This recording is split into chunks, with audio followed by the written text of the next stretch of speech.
All right. Okay, so first time when you launch Illustrator, you'll be getting this screen.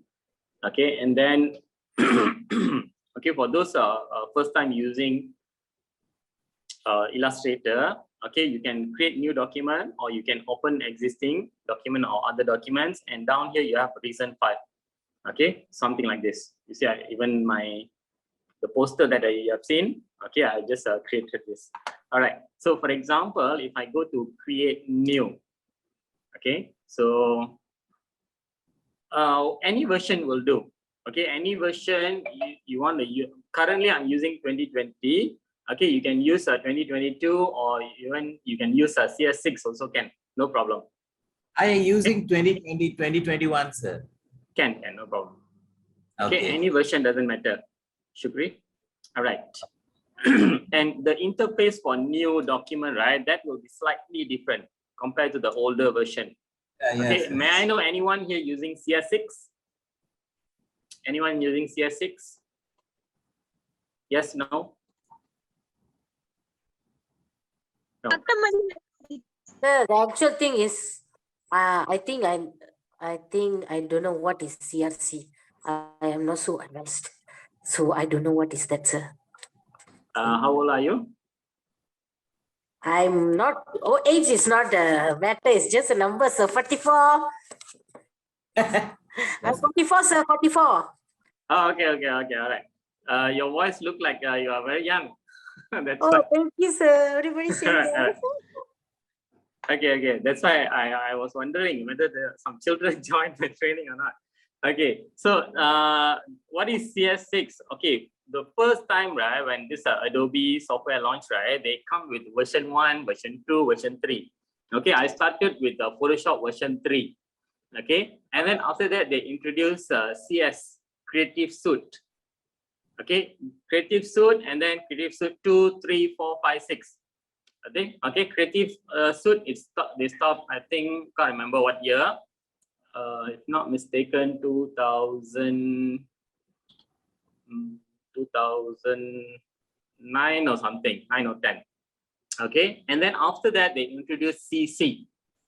Okay, and then when CC come, okay, it also by year, CC, and then followed by the year version. I think year 2000 or something, can't remember.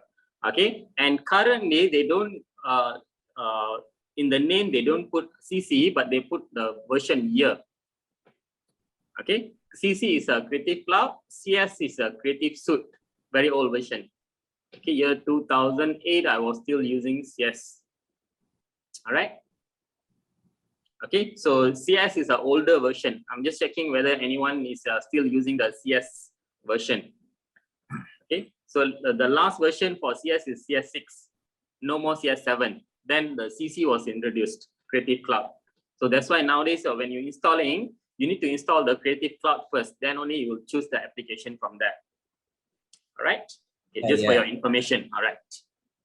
Okay, now. So after the Adobe crack, right, which you go in with, what should we do? There's packages, products, and resources. Which one should we click on? Setup. You have to run the setup. Setup. After you download, you have to extract your file. After extract, you then run the setup file. Okay. It says it does not support it on Mac. No, it is not supported on Mac because that is for Windows version. Hello. So sorry, Gloria. Okay. All right. Okay, now I'm going to proceed now. Okay. So in this, when you create a new document, right? All right. The first important thing, any design that you do, the size is very important. Okay. So before you set the size, you need to know where you're going to use your design. Okay. For example, for today, we're going to create a bunting. If let's say you are doing some, A4 flyer or brochure, maybe, or maybe you are creating some social media content. Okay. Any social media content, it will have its own specification. If you are not sure on the sizes, you can always go to Google. Okay, you can put Facebook cover photo size, or Facebook post size, or Instagram post size, or maybe Instagram story size, maybe. Okay, something like that. When you put that, it will give you the measurement with the unit. All right. And for example, for standard bunting, Okay, if you're not sure what is the size, then you can always go to Google. All right, so you can put a standard bunting size. Okay, normally in Malaysia, okay, the standard size that we use is 2 by 6 feet. Okay, bunting size will be 2 by 6 feet. But when I come to this Illustrator, I don't have a measurement in feet. Okay, do I? Okay, I still have a. Okay, older version doesn't have. Older version only have up to inches, don't have feet. Okay, let's say assuming I don't have feet, then you have to convert from feet to inches. All right, so it depends. If you don't have feet, then you choose inches. Okay, the first thing when you are creating a new document, you change the unit first. All right, so let's say, for example, I change this to, sorry. Okay, let's say I change the units to inches. Okay, and then you need to know 2 by 6 feet convert to inches. If you're not sure how to convert, you can always Google. Okay, for example, let's say I go to my Google Chrome. Let me share my screen. Okay, I go to Google and then I search 2 feet to inches, something like this. Okay, it will directly convert for you. Okay, if you're not sure, or let's say if you're not sure what is the size of certain format.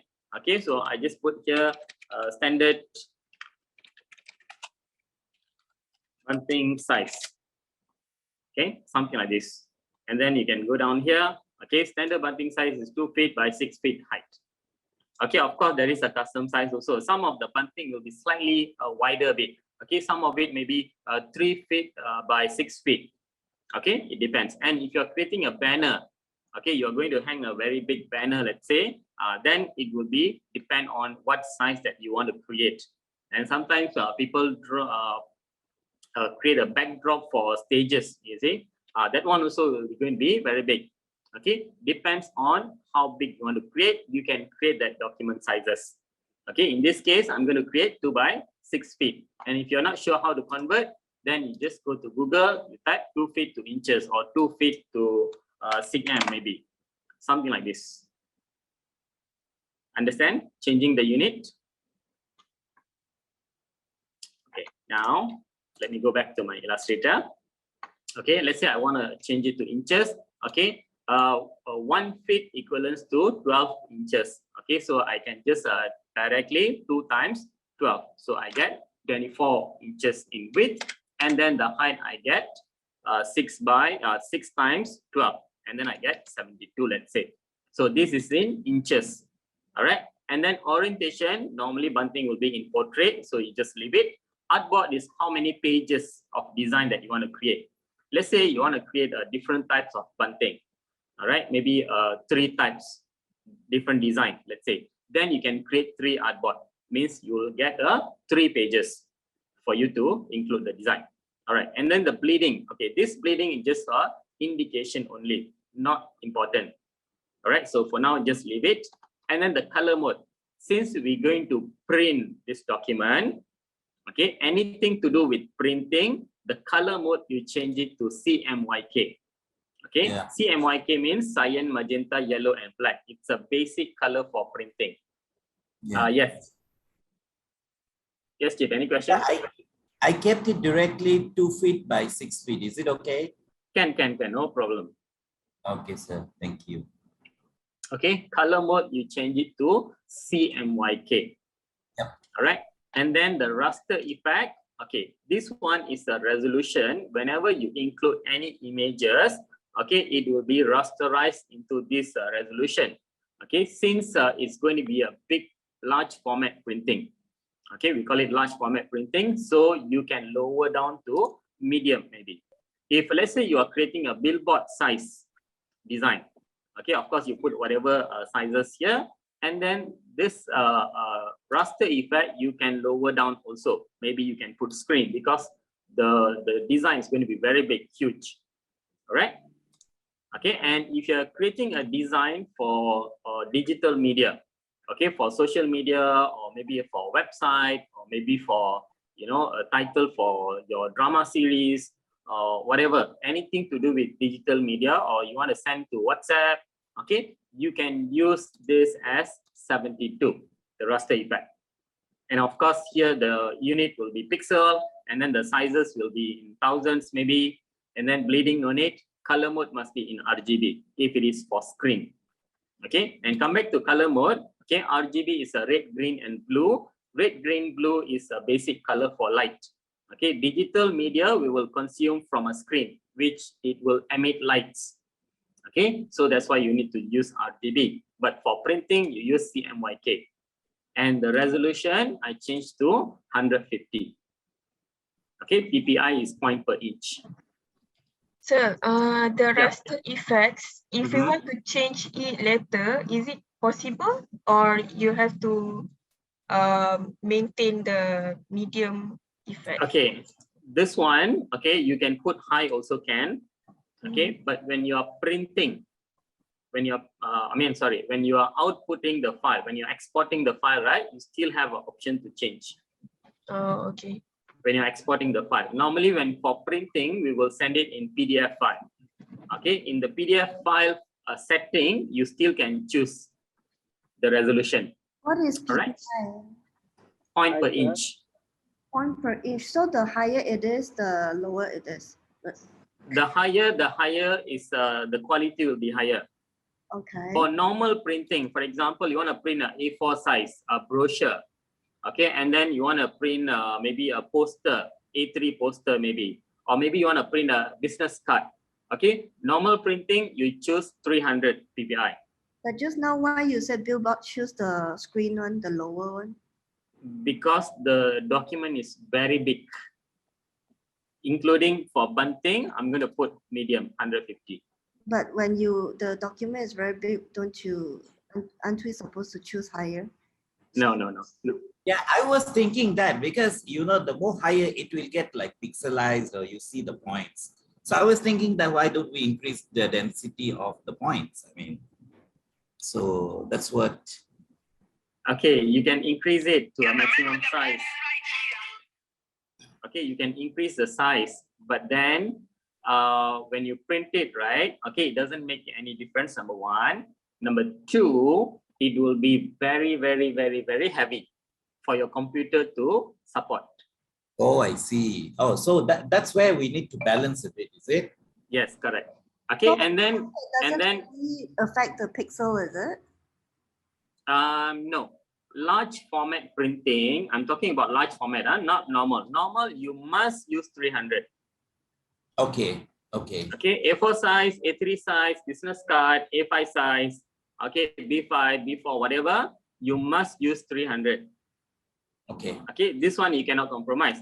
But when it comes to large format printing only, okay, you can, from the printer's point of view, when I check the printer, right, when I was starting, right, that was many years back, okay, and then I was talking with the printer, okay, and then I was telling, because I'm using actual size, I did a backdrop that was in 2008.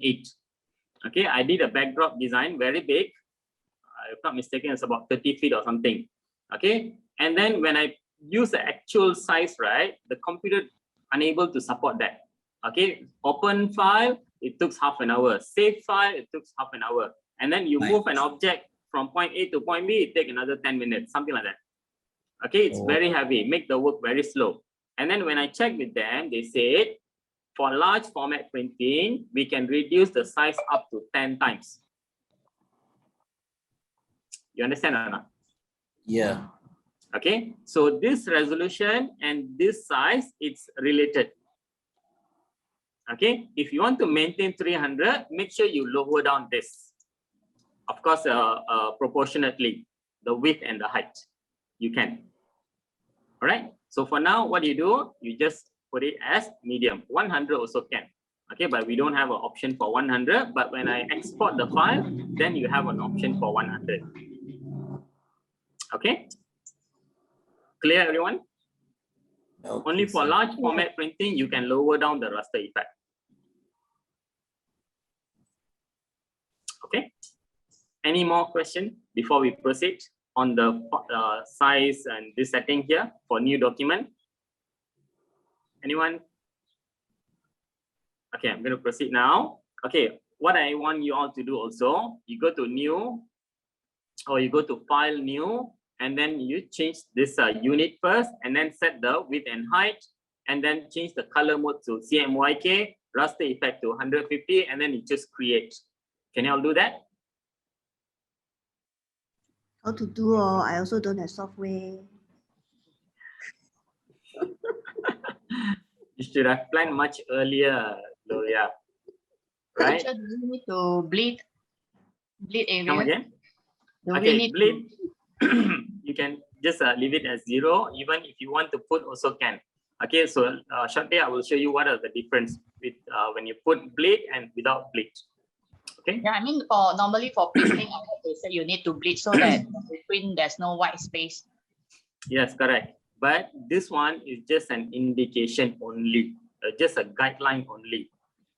Sir, this one, is it like bleed means Okay, if thank you do any margin, it will go directly to the edge of the bunting? I mean, you can full utilize the bunting, is it? Is it something like a full bleed, you know? Sometimes we print something like okay. Yeah. Wait, hang on. I'll explain what is bleeding shortly. Okay, so let's say I create now. Let's say I put bleed 0 and then I create my document. Okay, when you create a design, right? Okay, for example, let's say my bunting, I want to put some background color. Okay, just an example. You don't have to do anything. Just listen first. Okay, let's say I create some shape and then I apply a color. Let's say, okay, something like this. Okay, let's say I apply this color as my background color. All right. So when I send this to the printer, what happened is they will print and then they will cut the paper. Okay, I mean the tarpaulin material. Okay, so when they cut at the edges here, if there is an error, okay, let's say the cutting machine, the cutter, right? So normally they will just use a blade on it. All right. So let's say they cut over here, then no problem. Our design will not be affected. Okay, so can you see my guideline here? Let's say they cut over here, no problem. If I undo back, if they cut over here, what will happen? This part will become white color, correct or not? Yep. In our bunting, when we fix the bunting, you will see a white color line over here because they cut it extra a bit, correct?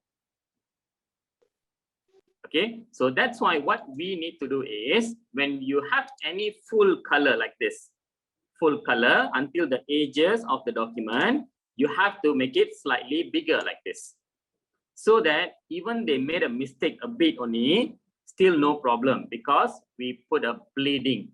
This is what we call as bleeding. Means the color or the design will be slightly bigger than the document size. Okay, when I create a new document, I didn't set the bleeding. I put 0 only, right? Okay, now if I create another document, let's say I put the bleed is to be 1 inch, let's say, or maybe 0.5. Okay, I type in 1 and then when I click here, it will be applied because there is this chain icon is turned on. Okay, top, bottom, left, right. I have 0.5 inches bleeding. Okay, now when I click create, can you see there is a red color line here? Okay, this is an indication for you to create bleeding. Okay, when you create a design, the white color box is your document size. Let's say I create a rectangle shape so that I have a full size here. Okay, let's say something like this, and then I apply a color, no stroke color, let's say something like this. And then when I want to create bleeding, I can use this red color line as my guideline. You understand or not? So this red line is just an indication only to say that the distance here is 0.5 inches on the top, left, right, bottom. Okay. And you can do this also, means you can manually make it bigger, or you can use your guideline, the red color guideline. You understand or not, everyone? Yeah. Okay. Sir, I So have a question, sir. yeah. Yeah, so that means whenever we deal with the bunting and all, we must know what is the bleeding amount, is it? We have to, right? Or no need? Okay, yes and no lah. Yes and no. Okay. If because this is a big size, okay, and then Okay. the what you call, normally what they do, they when they cut, right, they will cut including with the color a bit. Okay, so mistake, even there is a light mistake, it won't be very visible, so you can use the actual size also. But if you want to maybe perfectly create that bunting, then you need to do the bleeding like this, extra a bit than the document size. Okay. So there won't be any problem. Okay, let's say, for example, I just keep it 0 lah. So still there will be a problem, is it? No, when you create a new document, this one, it can be 0 or you can put 0.5, no problem. Okay, all right. This one, no issue at all. You put 0 also can, you put 1 also can, you put 10 also can, no problem at all. But the thing is, even though you put a bleed line, right? Let's say something like this. Can you see my red color line? Can Okay, see. I have my guideline, but my design don't have bleeding. What to do? No point also, right? Yep. So new document, putting bleeding or not, no bleeding, not an issue. But in your design, when you are creating, when your design is reach the edges, you have to make your design slightly bigger. Okay. Slightly. Yeah. All Okay. right. Okay, now let's say I close this, I don't save this. Let's say I remove this, I remove my guides. Okay, after you create your document in Illustrator, if you want to navigate in the document, for example, if you want to zoom in or zoom out. Okay, there is a Agnes. So bleeding is actually outside of the 2x6 and not part of the 2x6. Yes, correct. It's outside. Okay, if you are using Photoshop, right? This one is Illustrator. But if you are using Photoshop, when you want to put bleeding, when you create a new document, right? The size you need to include. The additional bleeding, you need to include that in your document size. Okay, just for your information. If let's say I'm creating a bunting in Photoshop, okay, and then the size is 2x6 feet, and then I need to put 0.5 inches extra. Okay, 24 mean 0.5 means I need to put 25 left and right. Correct or not? And then the height, but actually 6 feet is 72 inches. So I need to put 73 inches. So that top 0.5, bottom 0.5. Okay, hope that's clear. But in Illustrator, you don't have to do that. You just set your document size, and then the extra, you can just make it bigger. The design make it bigger. All right. Okay, come back to Illustrator.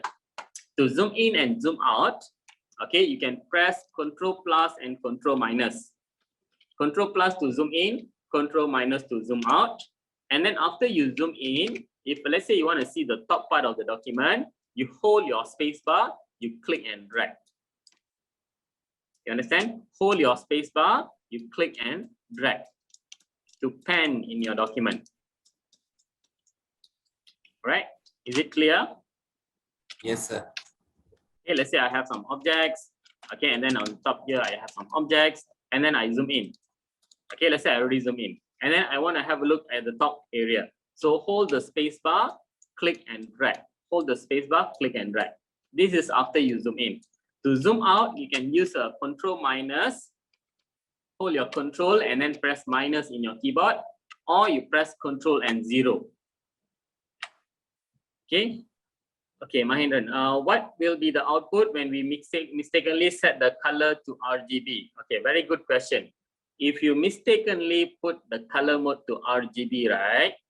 Okay, so let me just show you. Okay, let's say I go to new document, and then I choose RGB. I create a document, and then I create whatever design. Okay, and then the color I put a blue color, let's say, something like this. Can you see that? This is blue when I design. Okay, but when you send for printing, okay, maybe you don't get this blue color. Okay, you will get like this. Yeah. True. Okay, but actually I don't want this color. Actually, I want it to be like this, a solid blue. Can you see the difference? When you create RGB, okay, you apply blue color, you print out, you become like this. Actually, we want a solid blue. Okay, solid blue is 100 cyan, 100 magenta, like this. Yeah. Okay, so the color will be very faded. Okay, when you send an RGB artwork, when it is print out, then the color will be very faded. So make sure you choose the right color mode, then only you design. Okay, let's say you realize this color mode after you completed your design. Okay, no problem. As long as you haven't print, it's still fine. So what you have to do is, you go, let's say you are in RGB, you go to your file, document, color mode, change it to CMYK. After you change, for example, let's say I choose RGB first. Okay, let's say I go to apply some color here. Okay, so whatever color lah. Okay, or even a cyan color maybe. Okay, something like this, or magenta color. Magenta is fine, blue color normally. Okay, let's say something like this. Okay, what you need to do is you go to file, document, color mode, change it to CMYK first. Then of course the color will be faded. Then you select the object again, and then you adjust the color. Cyan supposed to be like this. Oh, sorry, not RGB, CMYK, sorry. Cyan, 100 cyan, the rest is 0. This is how the cyan should look like. And the blue color supposed to be 100 cyan and 100 magenta.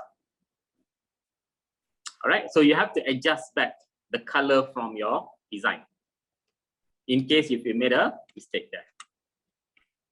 Hi Diao, nice to see you. Okay, now zoom in. Okay, Control plus, zoom out, Control minus, Control 0 to fit to your view, to fit the document into your view. Okay, let's say I'm going to place my reference file. Okay, in the chat box, I'm putting again the link. Okay, this is the sample image. All right, I go to File, Place. To bring in any images, whether it's inside your design or as a reference, you go to File and then you go to Place. Okay, yeah. File, Place, and then you choose your whatever image. Here, Bunting sample. And then after the image is loaded in your cursor, you have to click and drag. Something like this. Okay. So this is how you place a reference image or any image inside a document here. Right? You go to File, you go to Place, and then choose your whatever file that you have. Click Place, and then you click and drag. If you click and let go also can. But the problem is it will be on an actual size. I go to File, Place, I choose my file, I go to Place, and then I just click.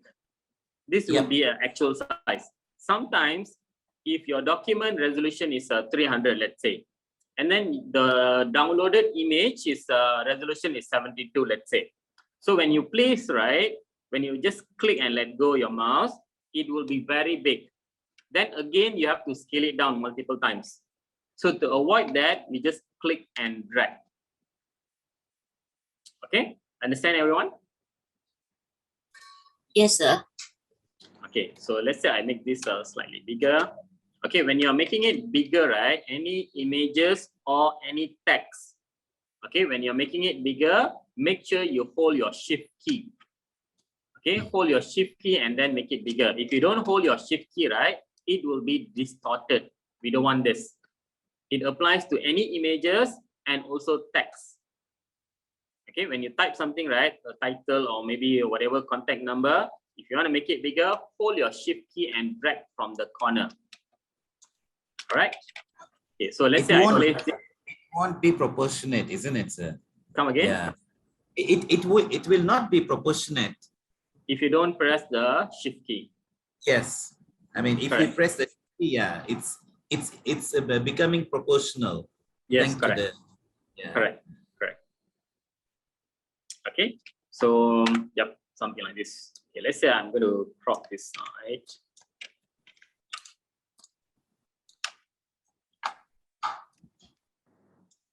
Okay, let's say I want to create this design. Okay, so over here we have some shapes going on, and then we have some pattern also. I'm not going to touch the pattern right now, just the shape. When there is some gradient color, some more similar shape, okay, opposite direction and different gradient. Okay, and then we have text and we have some images here. All right, so what we will do is we will create these shapes first. All right, so far have you guys placed your images? Yeah, so just how to crop, sir? Yeah, how to crop the image. I'm going to show you that. Okay, so let me just reset back all my panels here. I go to window, I go to workspace, and then I go to reset essential. Okay, I'm hiding all my panels here. Okay, it will be docked on the right hand side. Okay, Essential. in Illustrator, yes, Jitan? Yeah, reset essential, is it, sir? Yeah, if you are Windows. first time launching, you don't have to do that. Okay, Yeah, but if you already used it previously, then you can go to Window, Workspace, Reset Essential. Yeah, sure, done already. Okay, after you reset, okay, please take a look here. On the top here, you have main menu. Okay, we call it menu. On the top, file, edit, object, window, and so on. Okay, and then on the left hand side, we have toolbar. Okay, this toolbar, okay, this is a basic toolbar. What you do is you go to window, you go to toolbar, and then you choose advanced. Yeah. Okay, when I choose advanced, I will have more tools visible. Oh, I see. Okay, window, toolbar, advanced. Plus advanced. Yeah. Okay, and then after that, below the menu, there's supposed to be some control over here. An option for any panels, any tools that we use. Okay, if you don't have this, you go to window and then you check the control. Window, control. So that you have some options for you to choose for any objects or any tools that you use. Window, control. Make sure the control is checked. Yeah, sure. Done. Okay, how about the rest? Are you guys done with the toolbar? Make sure it is advanced. And then window, make sure the control is checked. Okay. Let's say, okay, and then on the right hand side over here, you will see some panels. Okay, for example, I have my properties panel, I have my layer panel, libraries panel. Okay, other than this panel, right? Okay, let's say if you want to open any other panel, you get it from your window menu. You go to window, you search whatever panels that you want. For example, color. Let's say I go to window and then I choose color. Then I will get a color panel. Mavli, what version you're using? Mavli, go. What version are you using? CC 2017. Can you go to window and then check toolbar on the top? Got toolbar or not? Under window? Got tools. Okay, tools. Yeah, and at the window there got tools. Got under the control, there's a tools, and then I can go default, untitled tools panel 1 or new tools panel, manage tool panels. Okay. How many rows do you have in your toolbar? 2 rows. 2 rows. It's fine. Same. Oh yeah, okay. So it's already. Yes, it's already there. Okay, I don't know why they put basic and advanced. I'm not sure. Okay. Thank you. All right. Okay. Sometimes yes, when a new version comes out, right, they will add on certain things which doesn't make sense. I don't know why. What is the reason for that? Okay. Now, any panels you are missing, you get it from your window menu. Okay, just for your information. All right. Next, on the toolbar, the first black color arrow is your selection tool, and then you have your direct selection tool. Selection tool is to select an object, a whole object. All right, and then besides that, you get direct selection tool. Direct selection tool is for you to edit the component of the object. All right. Okay. Now let's say I select my selection tool, and then I can choose any object, and then I can resize this object if I want to. Okay, in this case, we want to crop first, then only we make it bigger. All right, so let's say I want to crop only this area. Okay, so to crop that, I go to my rectangle tool. Okay, I go to my rectangle tool, and then I bring my cursor near to this design, let's say, and then I click and drag to draw the shape. Okay, whether it has a fill color or no fill color, doesn't matter, as long as you can see the shape. After you completed drawing, you click on the selection tool. Okay, for example, I have a very thin black color line, something like this. Can you all do that? Yeah, we'll do so. So how do you get that small panel to your right hand side? The color guide, you know, Any panel, you get it from your window menu. Can you repeat after me? Okay, just go window. Okay, great. This is appearance. Okay, got it, sir. My square is white color. Doesn't matter, doesn't matter. As long as the shape, it's covering the design. Okay, your box is white color, it's okay. So what you do after you draw the shape, you go to your selection tool, you click and drag. For example, can you see my cursor now? I put it above the image. I click and drag so that it will touch both objects. Okay, once it has touched both objects, you let go, and then you go to object, clipping mask, make, or shortcut is Control+7. Okay. Wow. So can repeat again. Yeah, can. Give me 1 minute. Someone's mic is turned on. Let me just mute all. Oh my God. Okay, let me just undo back. Wow, this is so Okay, amazing. so okay, first you go to your rectangle tool, and then you draw the shape. Okay, on top of the design, you use your selection tool. Use your selection tool, select both objects. How to select? You can from outside, there is no object here, right? You click and drag so that your selection will touch both objects. Then you go to press Control+7. Or you can select first, you click on the image, you hold your shift key and then you click on the rectangle shape. Then you press Control+7. Okay. Then after you press Control+7, come again.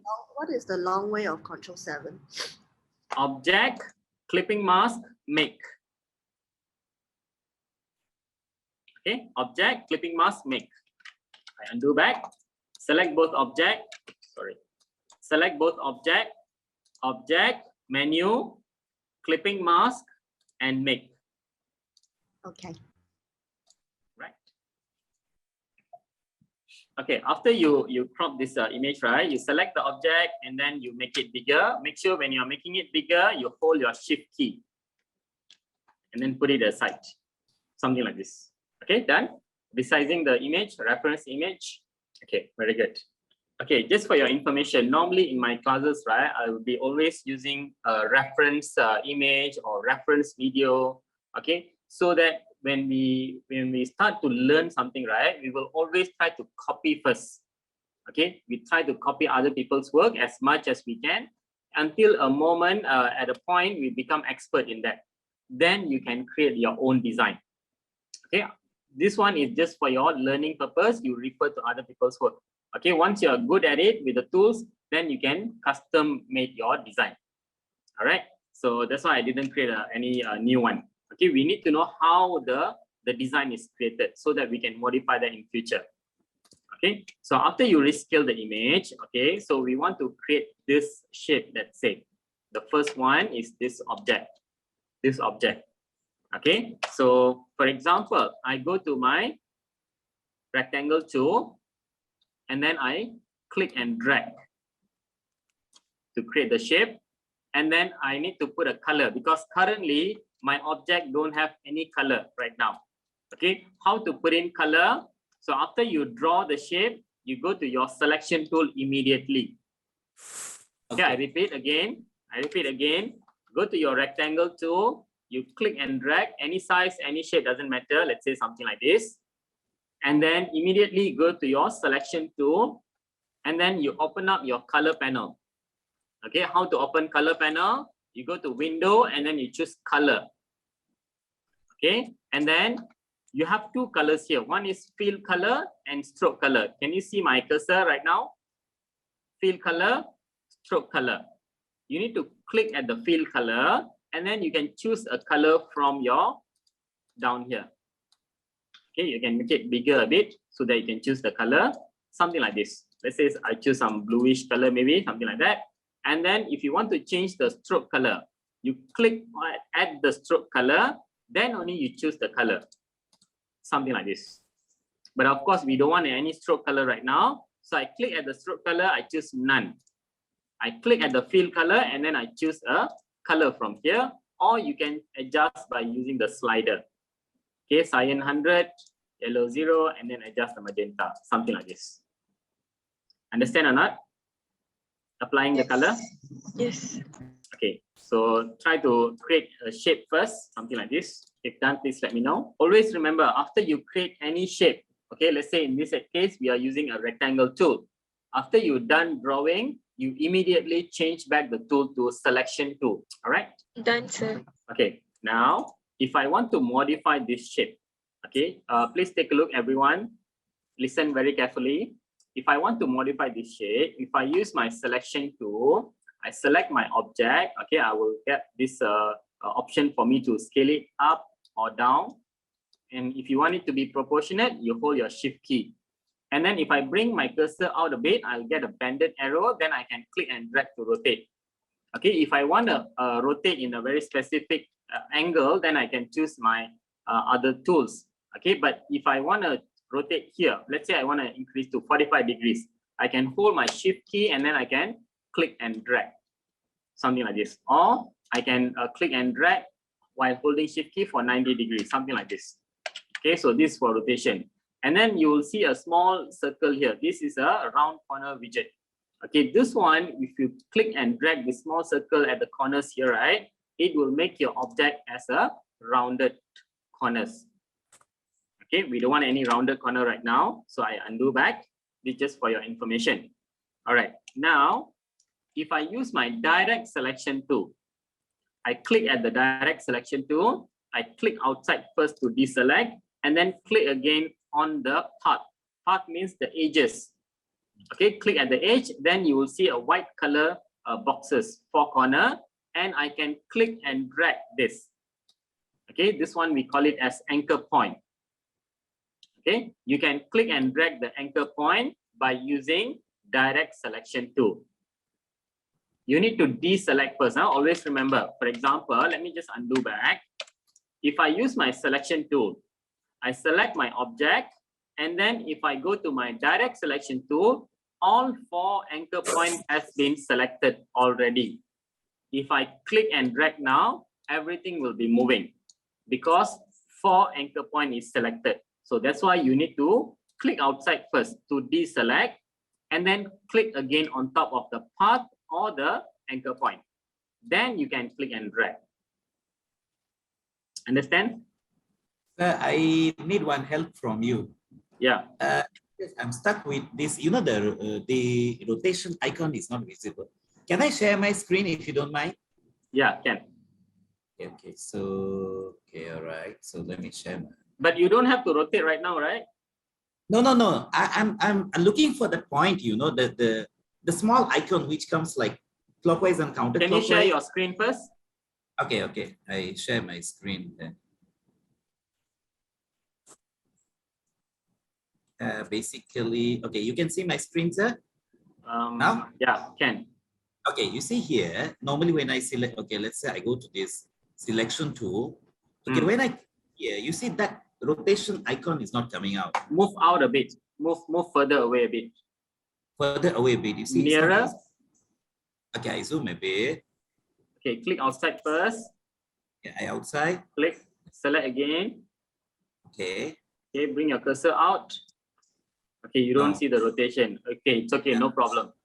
No problem. Later we will use a different rotation tool maybe to rotate. Oh, all right. Okay, all right, no worries. Okay, you use your direct selection tool and then you click and drag to adjust the shape. Okay, in this case, right, okay, we have to make it something like this. All right, so what I do, I use my direct selection tool. I click and drag like this. Can you see this? To make selection of 2 anchor points at the same time. Okay, click and drag. Then 2 anchor point is selected. 2 anchor point is not selected. When I click and drag, you can move more than 1 point at the same time. Something like this. Okay, if let's say this line, I want to make it thinner or thicker, I can select the top anchor point over here on the left and then shift click on the right hand side. Then I can move it to make it thicker or thinner. Yeah. Understand? Oh, one more time, please. Yeah, sure. Let me just undo first. I go to my direct selection tool and then I click and drag these 2 points over here from outside of the shape. Okay, make sure you don't click on the shape. If you click on the shape, everything will be moving. Outside of the shape, you click and drag to make selection of the 2 anchor point. Then you again click and drag, something like this. Clear? Okay, maybe let's say I want to make it shorter a bit. Okay, and then I use my direct selection tool. Sorry, I use my selection tool. I can select and I can move it. Let's say I put it somewhere here, something like this. And you can see I already include my bleeding here because my design is up to the edge. Clear, everyone? Okay, if done, please let me know. What are we supposed to do? This shape, this shape. Can you see my screen? Okay, exactly this size. Something like this. Not exactly, similar. By the way, I'll download it.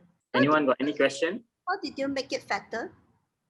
You select the bottom 2 anchor point. You go to direct selection tool, click at one of the anchor point, hold your shift key and then click at another anchor point.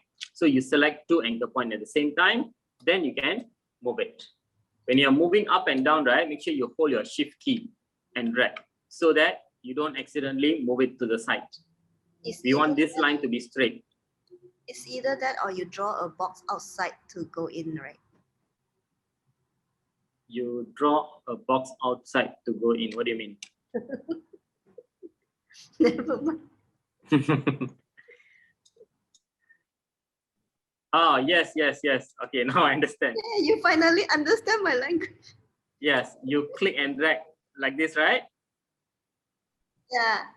Okay, but now I have 3 anchor points here covered. I See? see. So if this happen, right, when you click and drag, you have more than the anchor point that you want. You hold your shift key and then you click again. It will deselect. Okay, thank you. Okay, yes, yes, you are right. Okay, let's say something like this. Done, everyone? Yes. I'm going to proceed now. Okay, so here we have the first shape already done. Okay, let's say the second shape below that, right? Okay, what we do is we're going to duplicate and then we will flip the object. Okay, so to duplicate an object, you can go to select the object first, and then you can go to edit, and then you can copy and then paste in front. Copy and then paste in front. So let's say I go to copy first, Control C to copy, and then I go to edit, paste in front. Okay, now I actually have 2 objects at the same place, but I couldn't see unless if I move it. Okay, if I move it, of course I have 2 objects. You see, let's say I didn't move it. After paste in front, I go to object again, I go to transform, and then I choose reflect. And then I choose vertical, I click OK. So it will be reflected, number 1, and then we just have to move it. Something like this, so that it will be overlapping. All right. So we do this one. Edit. So the object transform, reflect. So we create a copy. Yeah. Okay. All right. Now, remember I told you I asked you to copy and then paste in front, right? Okay. You don't have to actually copy and paste also. if I take a look at here, right, I didn't copy, I already deleted my object. I select my object, I go to object, transform, reflect. You have an option for you to copy also over here. Okay, you choose vertical and then press copy. It will duplicate. Then you can actually move it down, something like this. Then I can change the color a bit slightly different, let's say, so that you can see clearly. This is a slightly different color. And this object, the second object that we have done, it's supposed to be behind the first one. All right. So select the second object. You go to object, arrange, send to back. Something like this. Just now the first option, how to flip it. Okay, let me just delete first. Yeah. What's that? Yeah, sir, can you repeat that copy one just now you did? Yeah. Yeah. I'm going to duplicate again. Okay, I already deleted. Now I have only one object. All right, I only have one object. Select the object using your selection tool. You go to object menu, then you go to transform. You choose reflect. Okay. And then you choose vertical and then copy. Okay, it will make another copy, and then you can move it, something like this. Then you change the color a bit so that you can see the difference. Okay, after changing color, then you send this to the back. How to send to back? Object, arrange, send to back. But then just now the first option, right? After we copy it, how do we flip it to mirror image? Same. Object, transform, reflect. Don't copy, but press OK. Okay, are you guys done with this? Sir, I'm almost done, but the thing is, how you get this color palette like CMYK, that particular window, can you show me? Because mine is not available. Like you have the color and the color guide, right? The mine one is there. Okay, so can you help me a bit? Maybe I share my screen? Yeah, can. Faster a bit. Yeah. Share a bit. Okay, done. Yes, so you see, look at my screen. Yeah. There you see. Yeah, so you need to choose color, not appearance. Color panel, window color. Oh, I not see. Window appearance. Window colors, right? There we go. This is the, all right, so got it. Thanks a lot. Okay, are you guys done with the second object? Anyone need me to repeat? Yes, done, sir. Yes, help please. Okay, all right. Now actually we have another object, which is an overlaying object over here, which has some transparency. Okay, later we will do this part. Okay, that's why I can see it looks like a bit like a shadow a bit over here. And over here is darker color and brighter color. And the top object, it has some gradient color.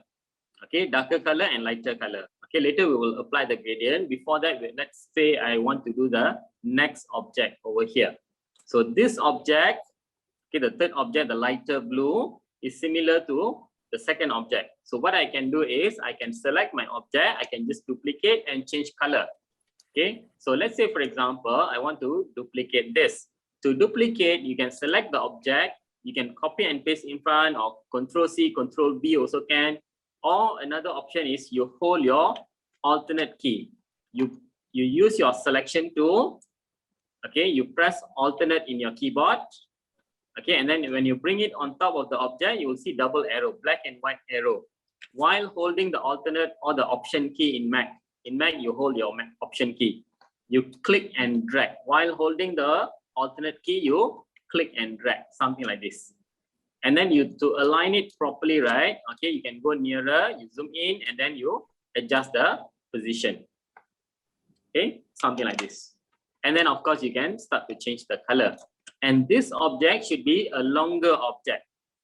Okay, to make it longer, you can use your direct selection tool. Select these 2 points over here, anchor point, and then you can click and drag. When you click and drag, make sure you check your line. It should be aligned with the original.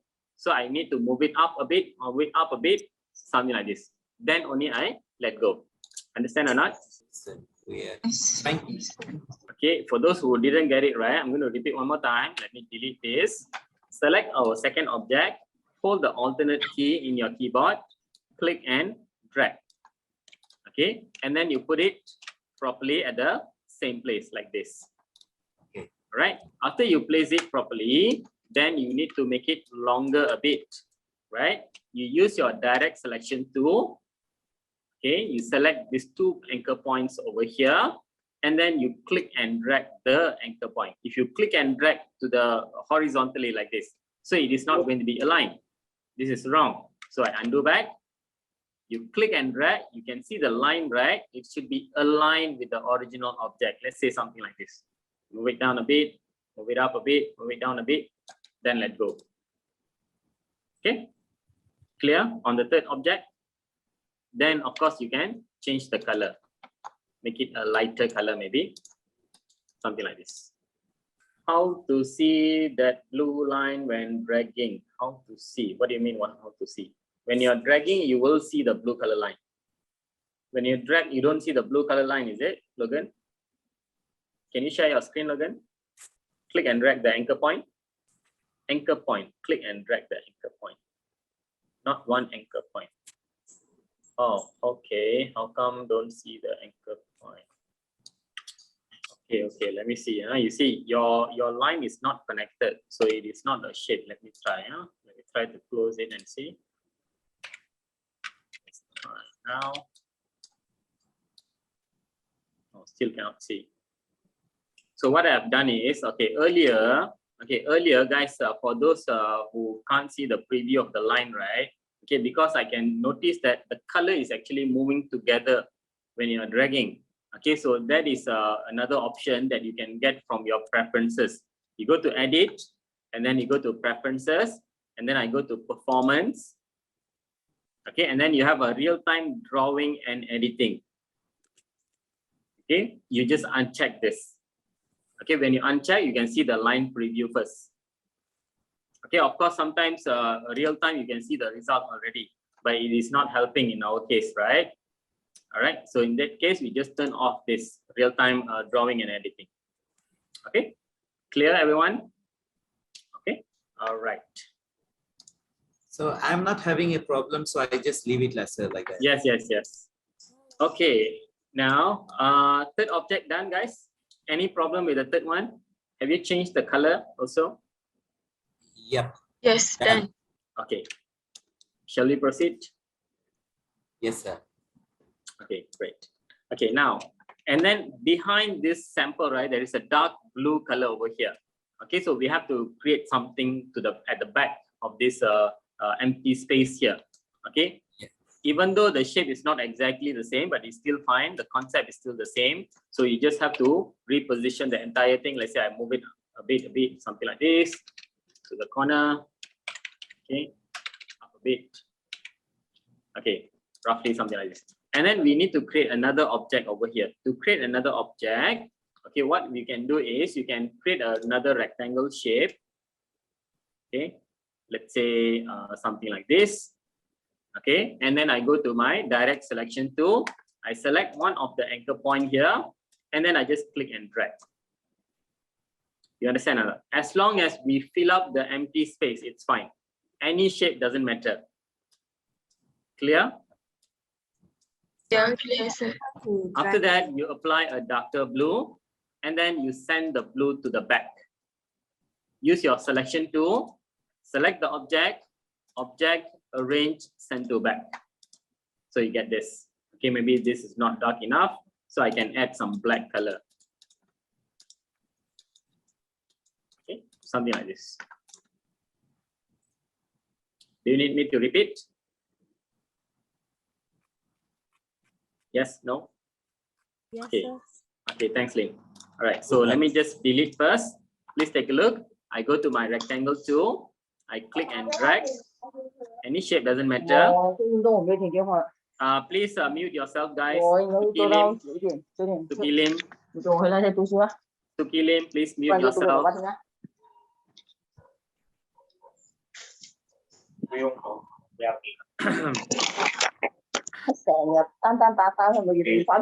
Nhưng mà cái phóng này này. Không mẹ. Xưa đây giờ mà. Okay. Right. So after you draw the shape, right? Okay, you go to your direct selection tool. Okay, use your direct selection tool. You move the anchor point so that it covers the entire white color area like that. Then after you reshape this, you go to your selection tool, select the object, click outside first, then select the object. You go to object, arrange, send to back. Then you deselect. Clear? Yes, Yes. clear, sir. All right, great. Okay, can you please get it done first? Yeah, done. Okay. How about the rest? Are you guys done? Object number 4. No. Any problem? Okay, all right. I'll wait, no worries. Lisa, if you are done, please let me know. The rest, if you guys done, please let me know also. You may type in the chat box. Okay, I'm going to proceed now. So few of y'all are done. All right. The next thing is, we're going to do the bottom part over here. So this shape is almost the same as on top. These two shapes over here. Looks like a V, right? Okay, so what we can do is we can select the first object and the third object, shift click, and then you duplicate.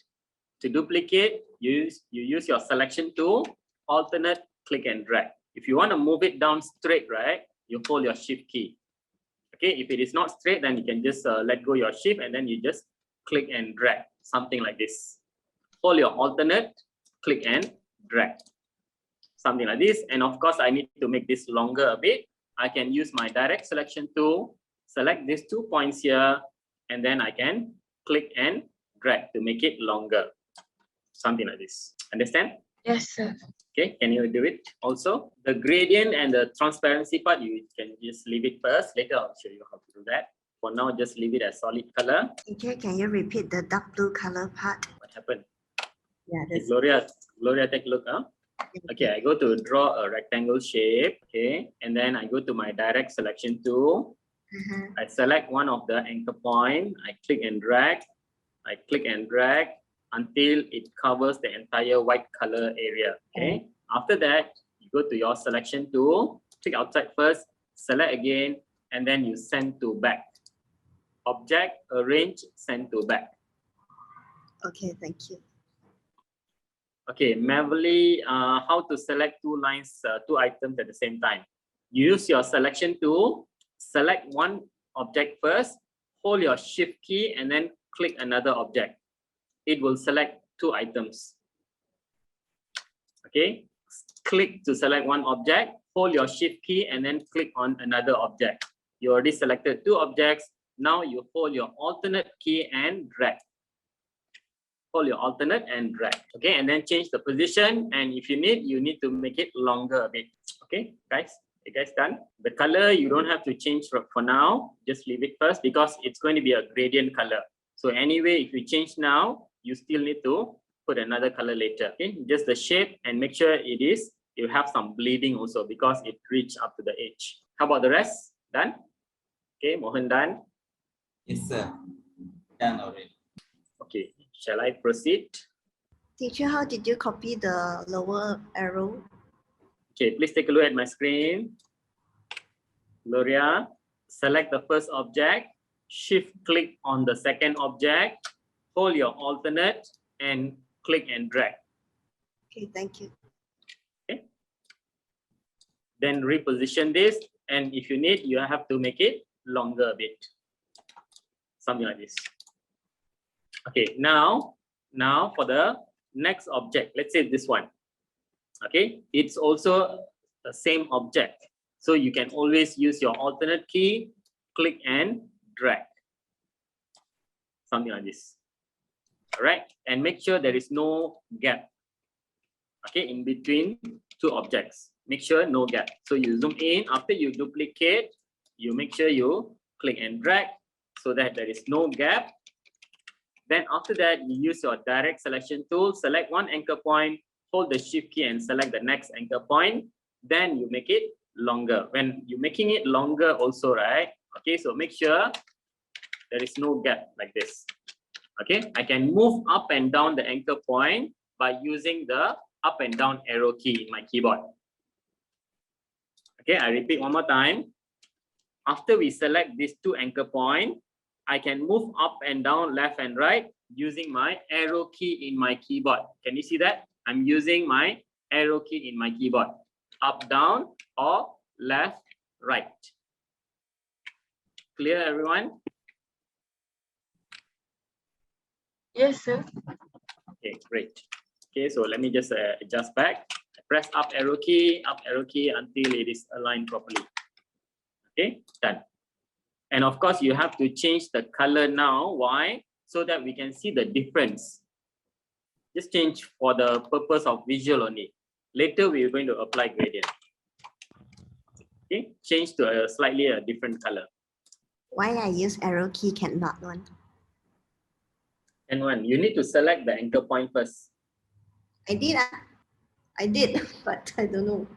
You try to hold your shift key and press up, down arrow key. Hold your shift and up, down. Oh yeah, but then the shape will change. Make Only sure one it is aligned. If it is aligned, then no problem. Got it, guys? Anyone got any issues? So far, so good. So, Okay, great. All right, now please take a look. Please take a look at my screen. Okay, the next object here, it's similar to the other one, right? The other side, right? So you just copy whatever object that which is already existing, right? So you can just copy. Select the object, hold your alternate key, and then you click and drag, something like this. And then you can go nearer to arrange back the position, something like this. Okay, so maybe I need to move it down a bit. I can zoom in further, and then I use down arrow key in my keyboard. Okay, then I zoom out, back, and this object needs to be shorter. Okay, it's either you adjust using your direct selection tool, and then you move it, and make sure when you move, you align back. Okay, let's say something like this. Or another option is, let's say I undo back, I draw another rectangle shape on top, wherever I want to cut it. And then I go to selection tool. I select both objects together. And then to remove these parts, right? Okay, I can use a Pathfinder, number one, or I can also use the shape builder tool. Okay, in the toolbar, there is a shape builder tool. Choose that tool, and then you hold your alternate key, you click and drag. While holding alternate key, you click and drag to remove that. Okay, I repeat one more time. Okay, first you already have this. After you duplicate, you arrange the position nicely. Okay, and then you want to cut part of the shape. Okay, you can use your rectangle tool. You make sure it is overlapping. The part that you want to remove, it should be overlapping. So let's say I already draw this shape. Let me just change color a bit. I go to my selection tool. I make it slightly bigger so that it's cover the entire shape. Make it bigger. Sorry. Make it bigger. Let's say something like this. I want to cut whatever is below this, right? So select both objects together. Go to your shape builder tool. Hold your alternate key. You see now there is a plus, cursor with a plus there. You hold your alternate key, it will remove. Okay, with the minus there, you click and drag. Or you can also click. Let me undo back. Hold the alternate, you click. Hold the alternate, you click to remove. Understand or not? No. No. Why? Why no? Which part no? Okay, I show you an easier way lah. Huh? Let me just undo back.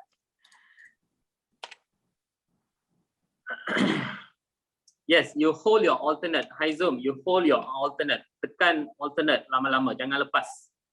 Sambil tekan alternate, baru klik. Okay, so now we have the first object. And then I go to draw another object, another rectangle shape, different color so that we can see the difference. Then I use my selection tool. I make it bigger so that it's covering the shape. click and drag, click and drag. Let's say something like this. Okay, after that, you select both objects. Select the first, hold your shift key, select the second one. Click on the second one. Okay, now both objects has been selected. I go to window, I go to Pathfinder. Window, Pathfinder. I will get my Pathfinder panel over here. You choose the second option, minus front. Okay, minus front means whatever object on top, it will disappear. Like that. And this object supposed to be behind this dark blue. So select the object, go to object, arrange, send to back. All right. Understand, guys? Anyone need me to repeat? There is two ways. One is using Pathfinder. Another one is using Shape Builder tool. The third one is you use your direct selection tool and then you move the anchor point. Okay, thanks, Carmen. Some more? Anyone got any question? Yes, no? Why so silent? Trying, Okay. sir. Okay, busy tengah buat. Alright. Okay. The next one, same process. Okay, I'm going to duplicate another object. I align it properly like this. Okay, move it down. Okay, I duplicate and then I send this to the back. And then I need to cut this line, right? I draw another rectangle shape overlapping with the existing one. And then I use my selection tool, select both objects, Pathfinder minus front, and then send it to the back. And then you keep on repeating that. So I have another object here, alternate click and drag to duplicate. Okay, maybe I copy a longer one, alternate click and drag, arrange the position. Let's say something like this. Make sure you arrange it properly. You go nearer and then you zoom out. And then I go to draw another shape, okay, a rectangle shape, and then select both objects minus front. Okay, and this is supposed to be behind. I chose Pathfinder, but then it doesn't pop out. I don't know where is it. Can you share your screen? It should be somewhere there hidden. I cannot share screen because I'm using two computers. You should log in Zoom using this computer also, the one you are editing. Okay. For those who are using two computers, right? So make sure you log in both. When you speak up, you speak with one device on it. Okay, so that I can see your screen to troubleshoot. How to chop off the thing now? I don't know how to chop off. Okay, look at my screen now. Oh. Look at my screen now. First, you have your first object. Okay, and then you draw another object on top of it. Something like this, so that make sure it is covering that. Then use your selection tool, select both objects. Okay, select both objects and then you go to Shape Builder tool. Shape Builder tool shortcut is Shift M. You press Shift M and then you press alternate and click, or option and click. Option click, they move. Okay, then send it to the back, something like this. Clear, guys? Okay, then what I do, the next object, I copy again. Okay, it's the same similar shape. Okay, let me just align back this somewhere around here. Go nearer. Okay, this is not aligned properly. Okay, zoom out. Okay, I duplicate again, then I move it down a bit. Okay, I'm supposed to duplicate with another object. Delete first. I select three objects together. Okay, three objects together, alternate, click and drag. Okay, before I place it, right, make sure I align to the center first. Okay, and then only I move it down. Something like this. And this part, you don't have to make it longer because it becomes transparent over here. Later, when we apply gradient, then I'll show you how to apply the transparency for this part. Okay.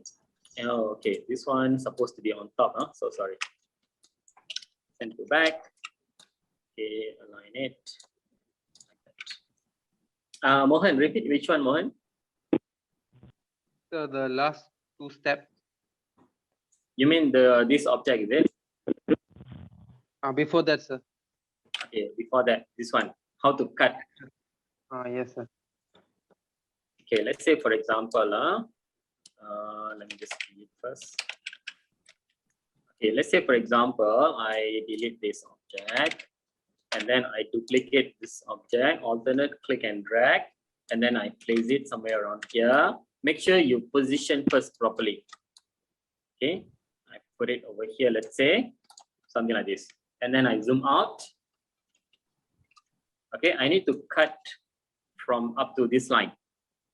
Okay, so what I do, I go to my rectangle tool, I draw an object until it snaps to this line, this part. Can you see that? When it snaps, I let go. Then I go to my selection tool, I select the first object, shift click the second object, you open up your Pathfinder. Window, Pathfinder. Then you choose minus front. Okay, and then you send to back. Okay, guys, before we proceed, right, can we take a short break first right now? Because the Muslims are going to go for prayers right now. Yes, Shall sir. we? Okay, we shall take a 15 minutes break. 1-5. Sir, is it this thing is correct, sir? Oh, I see, sir. The dark blue there needs to be shorter a bit. So you draw another rectangle on top. Yep. Smaller bit, smaller bit. Okay, let's go first. Use your selection tool, move it to the right hand side a bit. Right. Okay, let go and then select both objects. Pathfinder minus, yes, correct. Then this one, you move it up. Correct, yes. Okay, sir. Thanks. All right. So this one is until this one need to be snapped until here, is it? Yes, correct. And your rectangle needs to be bigger on the left hand side. Down also, bigger than the object. Some more bigger. Some more. Okay, yes, bigger. Don't put it num there. Make it slightly bigger. Yes. Then select both minus front. Okay, very good. Sir. Okay, thank you. Okay, anyone else got question? Gloria. Okay, Lynn said show the full screen. Are you guys done with this? Yes, sir, done. Okay, Pathfinder, cannot see the Pathfinder. Maybe your resolution is small, maybe it is hidden somewhere. Okay, if you can't see the Pathfinder, right? Okay, then you choose the shape builder tool. Shape builder tool, okay, same thing. You see, for example, now I have my shape. If I want to cut this shape, right? First, I draw the rectangle shape. Okay, let's say I change color a bit. Okay, something like this. Make sure it is overlapping. Let's say I want to remove this part. Select both objects together. Then you go to your shape builder tool. Hold your alternate key, and then you can click and drag.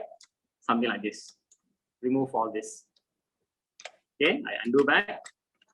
Hold your alternate key, and then you click to remove. Click until it removes everything. Okay. Hold your alternate and click using the shape builder tool. Right. Anyone else got any problem? Sir, I just have one question.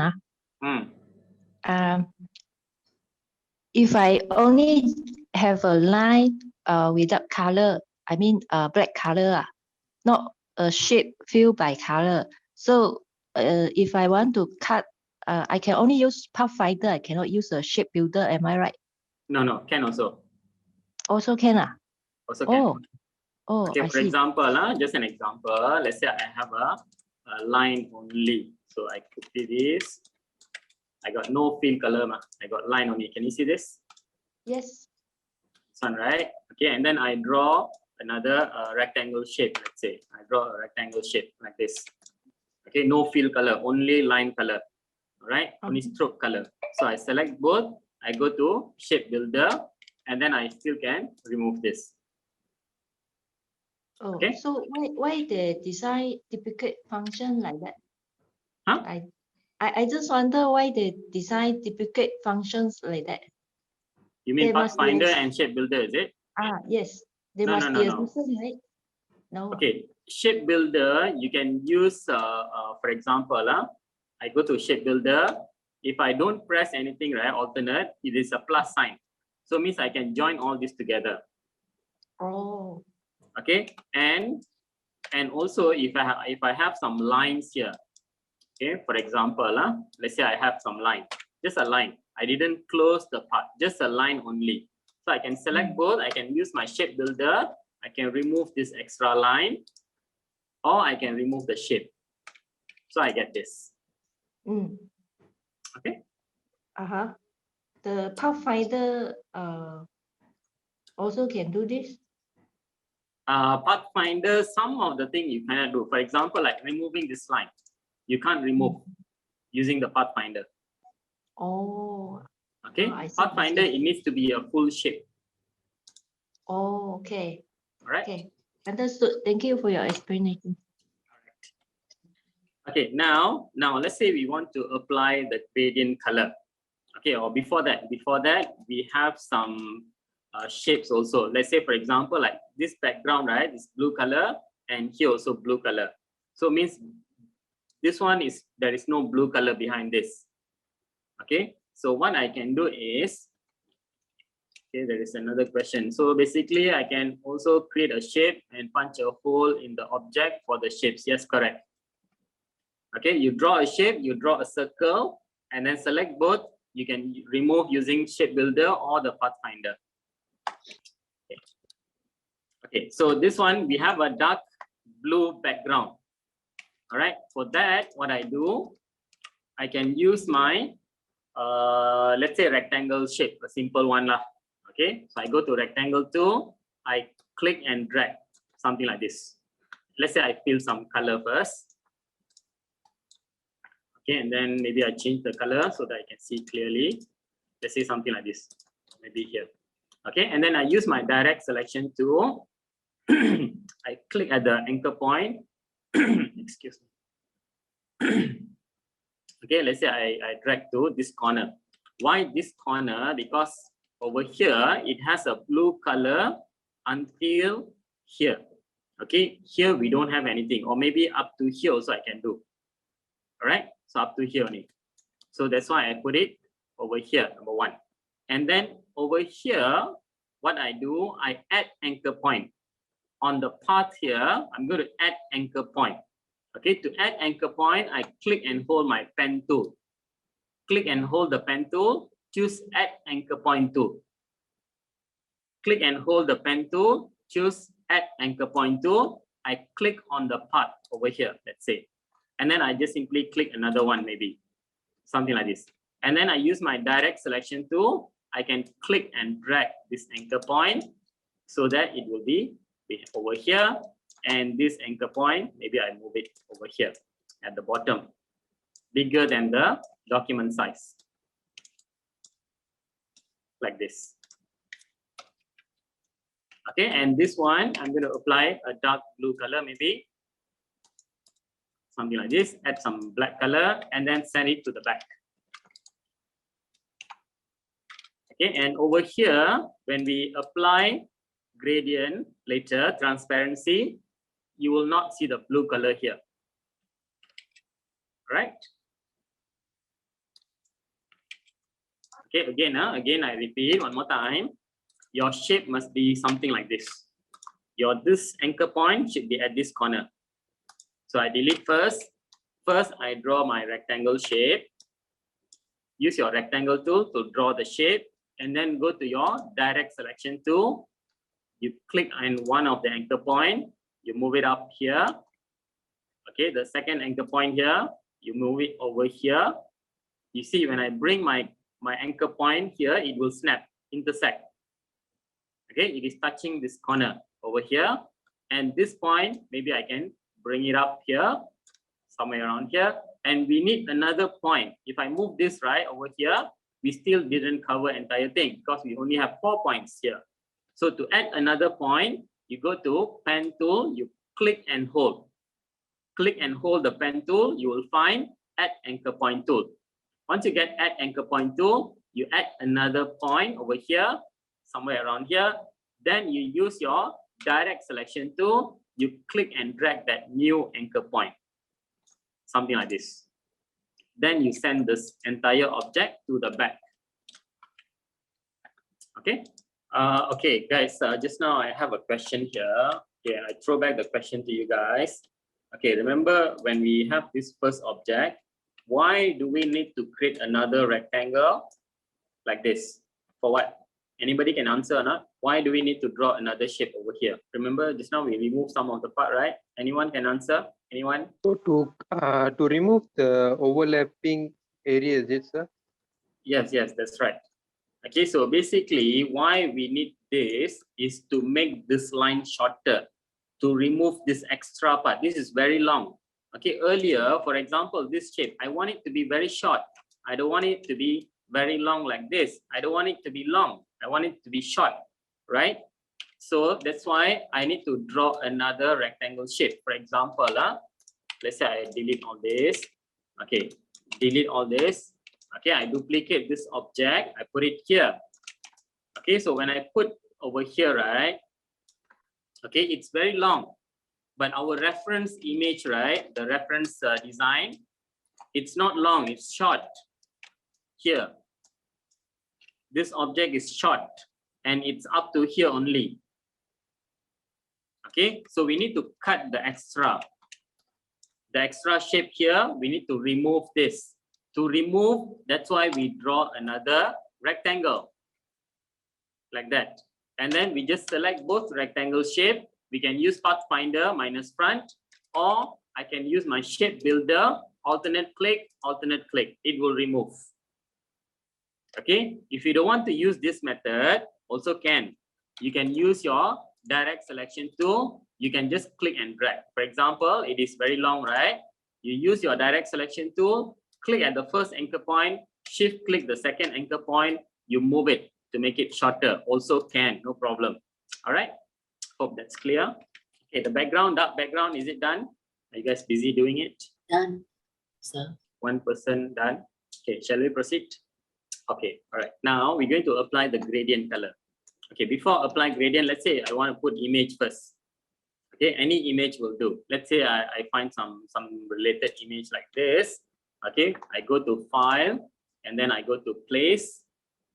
Okay, to place the image, I go to file, place, and then choose any images. Let's say, okay, normally for images, right, you get it from some free website, not search from Google.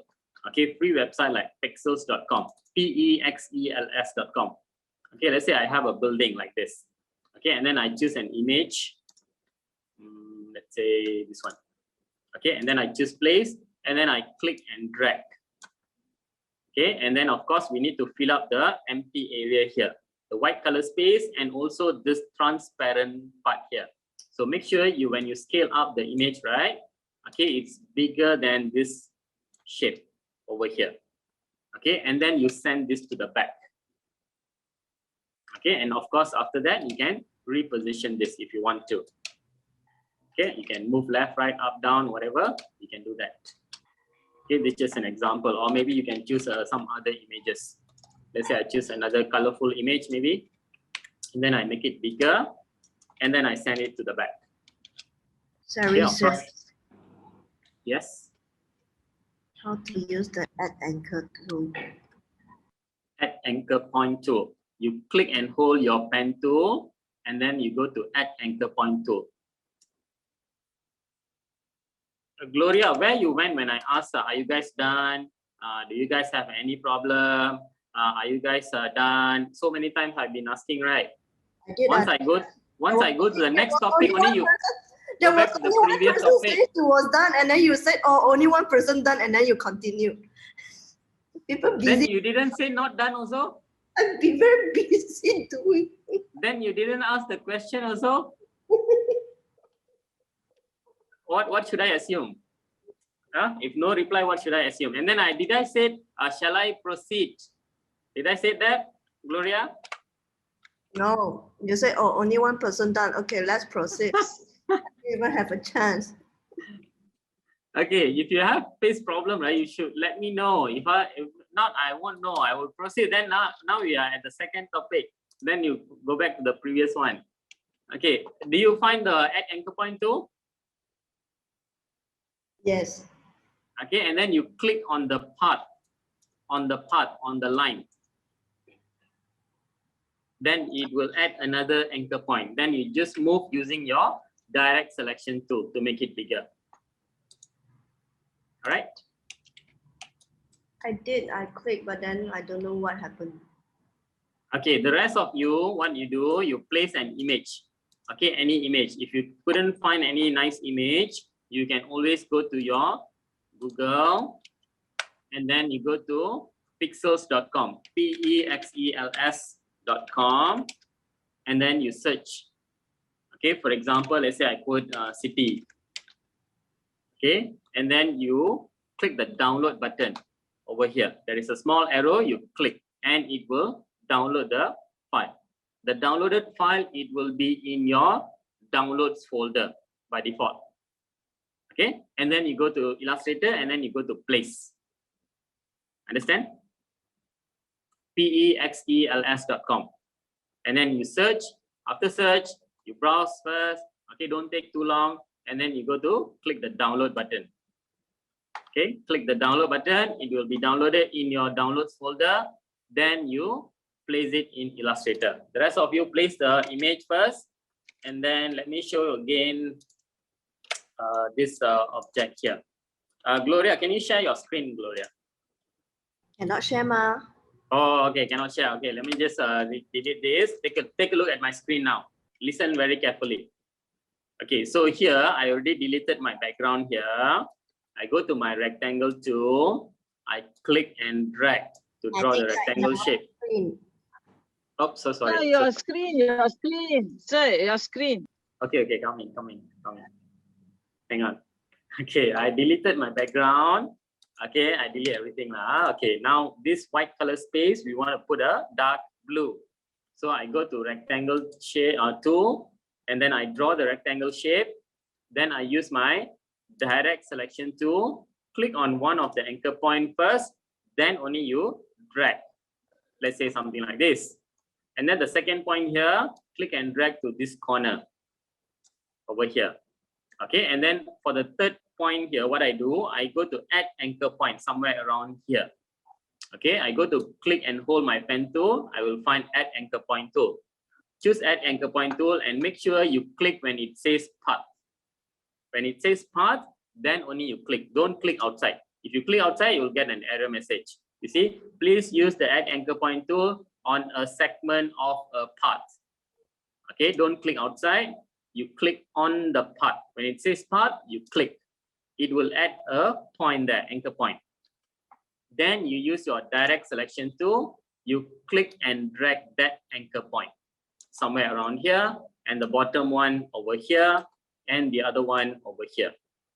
So we have 5 points here. Okay, then you apply whatever color that you want, and then you send this to the back. When you're sending back, you use your selection tool, go to object, arrange, send to back. Okay, and you can also still change the color. Got it, Gloria? Trying. Okay.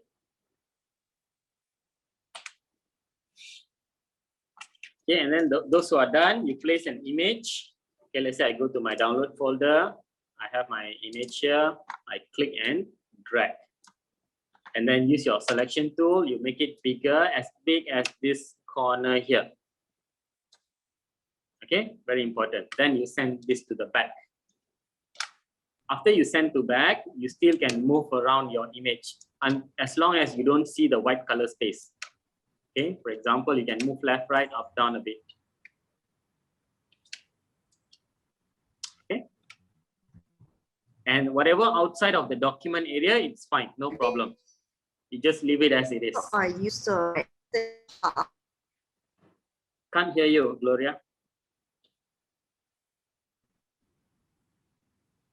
No, so after I click it, right? I click and then I let go, right? Mm-hmm. and then I went to direct select, right? Mm-hmm. And I select, right? Mm-hmm. But it is like nothing happened before. When you click and drag using direct call you selection tool. Hello, are you there? When we add an anchor path, right? When there's a path after you click it, it's supposed to have a white dot there, right? Yep, it will be blue dot. Mine don't have. Mine has nothing. Okay, you already have your Zoom link, right? The meeting link. Can you open in your PC so that you can share your screen? Easier, right? Hold on. I don't know how to use PC. Give me some time. Yeah. You open your email from your Windows, and then you just click the Zoom link there. The rest of you guys, have you placed your image and also the background? Yes, sir. Okay. Yes, sir. Yes, sir. Okay, great. Okay, meanwhile, Gloria set up that. Okay, let's take a look how we can apply gradient color. Okay, let's take a look how we can apply gradient color. All right, so let's say, for example, this object, the first object that we drawn, I select the object and then I open my gradient panel. You go to window and then you choose gradient. Okay, window gradient, you will get a gradient panel. And then after that, to apply the gradient, make sure your fill color is on top, whether it's a color panel or the gradient panel. You see, when I click the stroke color, the stroke will be on top. And I click the fill color, fill will be on top. Then after that, you click at this gray shading here. Gradient to click to activate. This one, you click. Then it will become black and white color, default color. Then after that, can you see in the gradient color here at the bottom there is two circles, the black and white circle. You click at the black circle and then you go to your color panel, and then now it is in grayscale, no colorful thingy that we can choose from here, right? At the bottom, you need to convert this into a CMYK. You click these three lines at the color panel, you change to CMYK. Then I can choose a color, a blue color, let's say. And then I click on this white color again from the gradient panel. You go to your color panel, change it to CMYK and choose another type of blue color. Now I have lighter blue and darker blue. Okay, I repeat one more time. Okay, don't worry. Okay, let's say for example this one. This object, it has a light blue and then it's fading into a transparency. Okay. Hang on, let me mute all. Okay.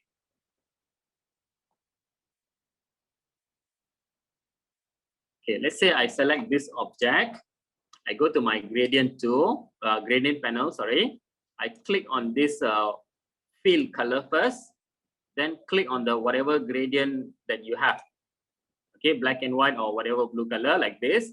And then over here, there is two circles, one on the left and one on the right. Click on the circle here and then go to your color panel, click these three lines here, choose CMYK. And then only you pick your color. Okay, let's say I choose some light cyan color, something like this. And then another color, I choose the same or similar cyan color maybe, something like this. But this is going to be transparent, right?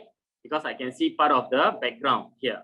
So what you do in the gradient panel, you have opacity here. Click on this color here and then reduce the opacity. Let's say I put 50, for example. Can you see that? Here, solid, here become transparent. Okay, but the problem here, what is, we can see this blue color background also, which we don't want actually. All right, so what I can do is I select my blue color object. I can go to my direct selection tool, click on the path first, click outside, click on the path, you click and drag this anchor point, you place it over here. The second anchor point over here, I put it at this corner, something like this, so that you don't see your background over here. Understand? Guys? Yes, sir. Okay, one more time. Do I need to repeat, or you want to try first? Repeat again, sir. Yes, repeat please. Yes, sure, no problem. Okay, I select my object first. Okay, and then you open up your gradient panel. You click at this gradient, the box gradient here, you click. Then it will apply the gradient. Let's say it is black and white. Okay, let me just change this to a grayscale. Let's say I choose black. This one also I change to grayscale. Let's say it is white. And this one not transparent. 100%. Okay, let's say something like this. Now I have a grayscale, black and white. I click on this white color. Go to your color panel. Click these 3 lines here. You change it to CMYK. You click on this black color. Go to your color panel. Click these 3 lines. Change it to CMYK. All right. Then after that, you can choose the color. For example, I choose dark color, one side, and then click another color. There is 2 colors, right, in the gradient. Click another color and then choose another type of blue. Okay, something like this. Let's say choose this. Let's say this one I need to make it darker a bit more. Something like this, so that it looks like a shadow over here. Okay, can you try first? Try first. Got any problem, you may share your screen.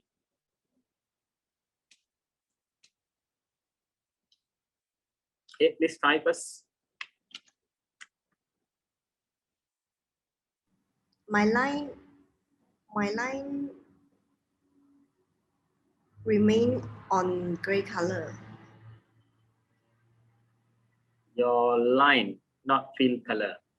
Can you get me into the Zoom meeting, please? How? I requested, didn't I? How did you join just now? You asked me to use my PC, Just now, how did you join the Zoom meeting? I use my Mac. How? Click the link you sent. How you get the link? You sent me? WhatsApp, right? Yeah. Then how did you open in your Mac? It's in your phone, right? Yeah, so I send it. I forward the message to my PC and launching it. How you send the message? Email or what? WhatsApp. You use WhatsApp web, is it? Yes. You use WhatsApp web on your PC also. But I did. I clicked, but there's no response. How come? I don't know. Yes, Logan, you can share your screen now. Okay, cool, nice. Okay, how gradient? Any problem? Need me to repeat? Yes, no? My gradient remains on the gray color. Gray color. Gray, is it? Yeah, but I really choose the blue, but then it's still gray. Okay, sure, Siti Mariam. Okay, please take a look. Gloria, please take a look first. Don't do together with me. You listen first. Okay. Okay, so for example, I select my object here. I open up my gradient panel, and then I click at this box here. It will apply the gradient. Let's say it is black and white. Okay, it is black and white. So at the gradient panel, you choose either black or white first. Then you go to your color panel, click these 3 lines, and then choose CMYK. Can you do that? I did. Okay, after that, click any color, pick any color from here. Already done. Then you So click in on my the, gradient color, it shows the. but your object is not changing, is it? Yes. You haven't select your object. You need to select your object first.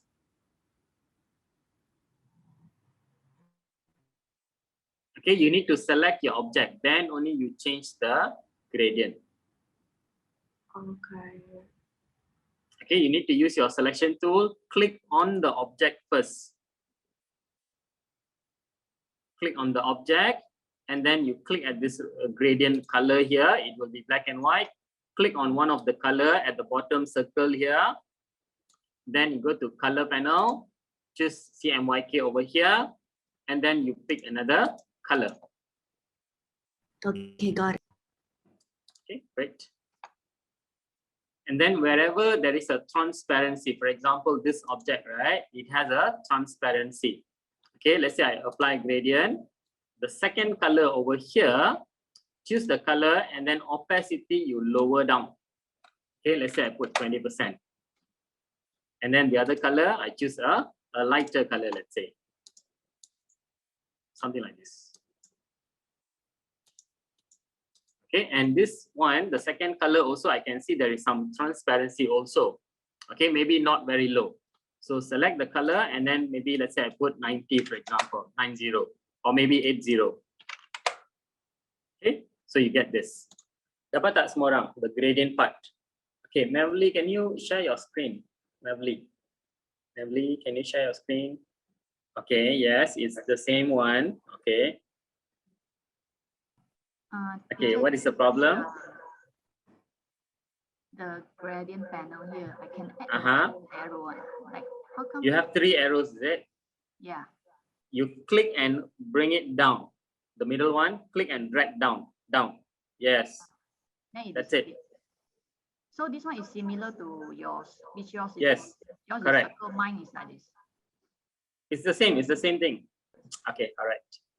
Oh, okay, mine is circle. Okay, no worries, it's just a different version only.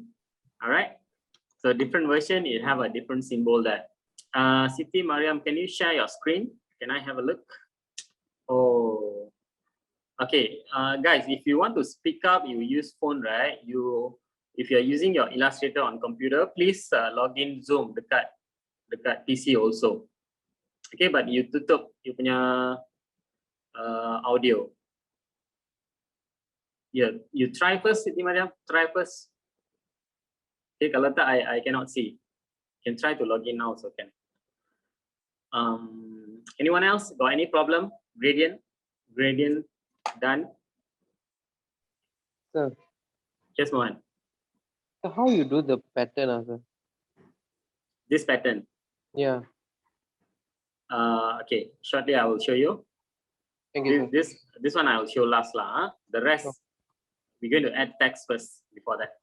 And before text, we're going to do this gradient also.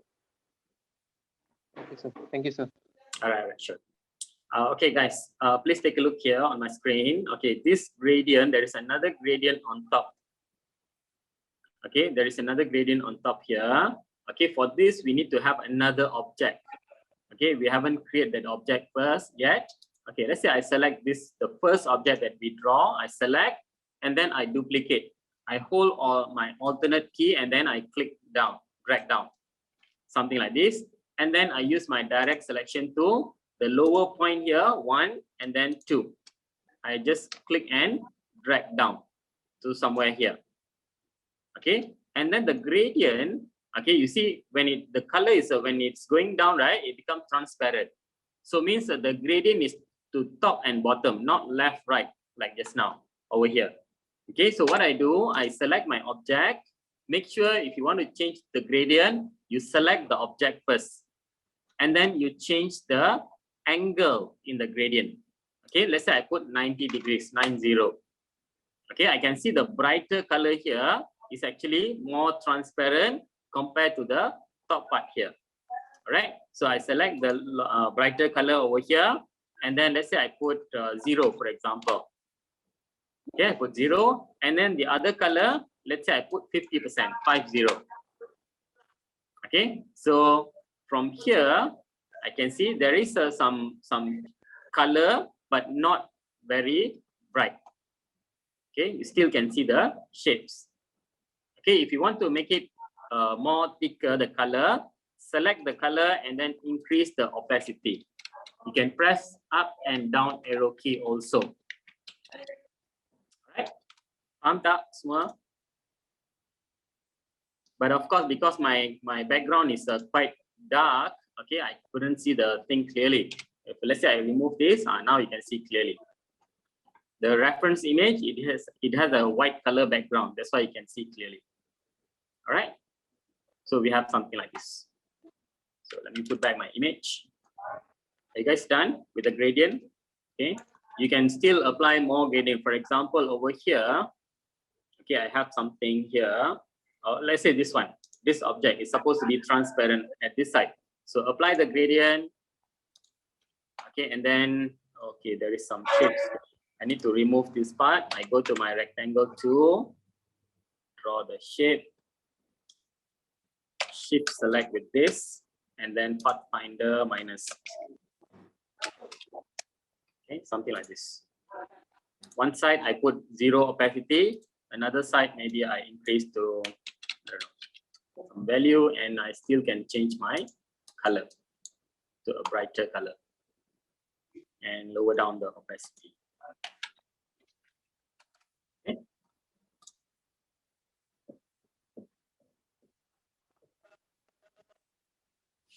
And there is another shape also over here. It's very much blended with the original one. So I can just duplicate this and then I can move it up.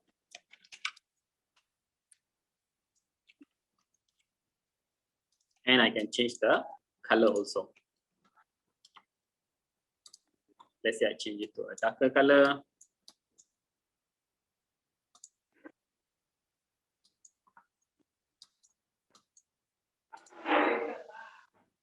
Okay, something like this. Sir, can you repeat the last step, the last 2 steps?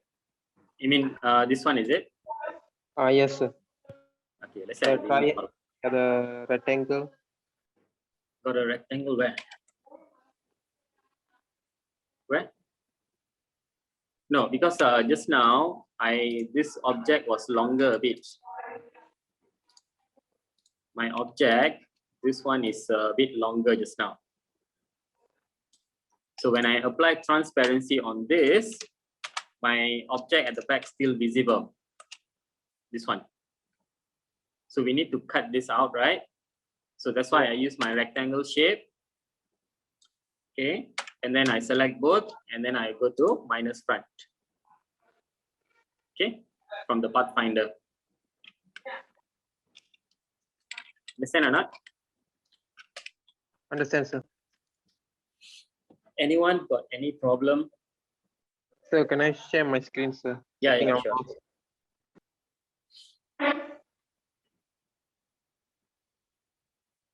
Yeah. Okay, you select both objects together.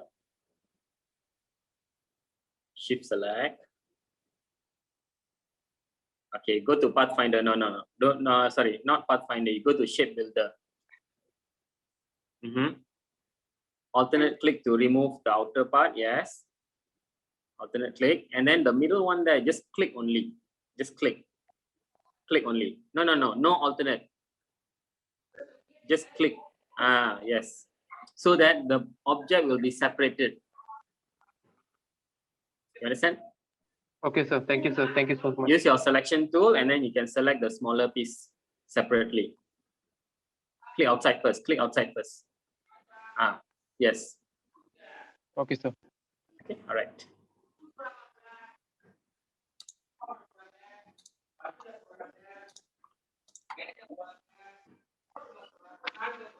Anyone else got any problem, guys? Tengah busy buat ke? Semua dah ke? Is everyone done? The headline that text we need to do. Yes. Thank you. The text also you need to do. When you are creating a bunting, right? Without text, what's the point, right? Okay, sometimes yes, you can put images. Okay, if you put the text, then it look better lah. People can understand what's going on. All right. So shall we proceed with the text? Can I ask you? Yes, sir. Who got question? Me, Mavli. Yes, Mavli. The object, right, at the back, like the gradient at the side there just now, the very shadowy side, is that the object at the back, right? How to select it? Because it's behind an object, so I couldn't select the object behind that object. Okay. So how do I select the object behind that? Okay, for example, you want to select this object. Let me see. Okay, what you can do is, okay, let's say, for example, the two objects in the same position. Okay, so what you do is you can select the first object, you can lock it. For example, let's say I copy and then I paste in front. So I have two objects over here. You see, only when I move it, I can see two objects. Let's say I want to select without moving. Okay, so what I do, I select the first one, I lock it. To lock, I press Ctrl+2. Then I click again, it will select the lower object. Okay. So I click and click first, it will select the top object. Yes. Then you lock that object, Ctrl+2. Okay. Then you click again. Okay. You are selecting the bottom object. So I want to go, it got third layer. It got third layer underneath some. So you want the second or the third one? Let's say if down there got another layer. Now I can Then, select the second layer, right? Then lock also lah. Lock the second one also lah. So Ctrl+2 again. Ctrl+2 again. Okay, thank you. Then click and then you can move or whatever you want to do. Then after you have done the editing, you need to release back. You will need to unlock back. Okay, Control Alternate True, or you can get it from your object here. Object lock selection is Ctrl+2. Okay. Okay, to unlock, there is option only for unlock all, Control Alternate 2. Control Alternate 2, thank you. All right, no problem.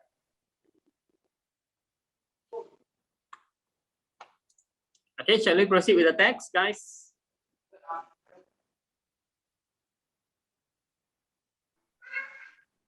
Shall we proceed with the text? Yes, sir. Okay, all right. Okay, let's say I go to my type tool. Okay, can you see there is in your toolbar, there is a T for type tool. You click at the type tool, and then there is two types of text that you can type. One is a point type, and then another one is a paragraph type. Okay, point type means you click and let go your mouse, and then you start to type. Okay, in Illustrator new version, it will give you a sample text, lorem ipsum, by default. Okay, because this document is quite big, your text looks small. Okay, so after you click, what you do, you go to your selection tool, you make it bigger. Make sure you hold your shift key and then you drag up, something like this. And then to change color, same like how you apply on a shape. Let's say I put a white color here. Then to edit this text, you can double click and then you can start to type. Let's say I type Adobe Illustrator. Okay, something like this. And then to format the text, right, you can use the top here, the control panel here. Highlight first, Control A, and then you change the font. Let's say I choose Arial Black to make it bold. And then you have more options here, font size, and then the font type, paragraph setting over here. Other than this, you can also use your character panel. To go to character panel, you go to Window, Type, and Character. Okay, shortcut is Ctrl+T. Okay, you get a character panel and you can change the font family, font type, size, and other setting as well. Okay, so you have your leading spacing between the lines. If you want to increase, you can increase this. This is your leading. For example, I put auto back. And then here you have a set the tracking. Tracking is for you to add spacing between the characters, between the selected characters. Why we need to use this? Okay, for example, let's say I want to put Adobe here in a very thin line, or maybe I make this bigger. Okay, I make this bigger, and this Illustrator I make it thinner, let's say. I go to Arial regular, let's say. And then let's say I reduce the font size maybe. Then what I do, if I want to make it same length with the Adobe here, I increase the tracking here. I press up arrow key in my keyboard. Okay, something like this. Understand? Yes, no? Okay, let's say I change back this to black, and then this to auto, this to 0, then this is whatever size, 100. Okay, now everything is same size. 150, 00. Okay, so now everything is same. Okay, I use my Arial black. Okay, let's say I add another text, Adobe Illustrator training. Okay, this training, I want all the letters to be caps lock. Okay, so I highlight this training using the type tool. You can click and drag to highlight, and then you open up your character panel. At the character panel, by default, you don't see all the options. You need to double click the character over here, or you click the small arrow over here. Click one time, become bigger, click again, it will collapse, click again, it will expand like this. You keep on clicking until you can see everything. Then you choose the double T here, all caps. Okay, something like this. And then the font type, I can change to, let's say I choose Arial narrow, let's say. And then the font size here, I reduce to, let's say 50, for example, or maybe let's say 75. And then if I want to add gap in between the characters, I can highlight this training here, and then I go to this tracking, set the tracking. Okay, click, and then I can press up arrow key in my keyboard. Okay, something like this.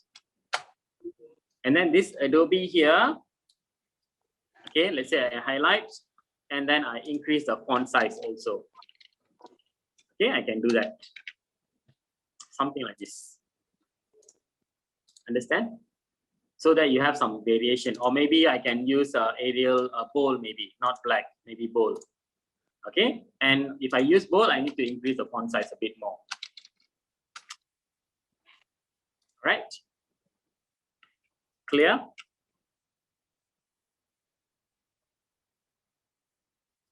Clear, guys?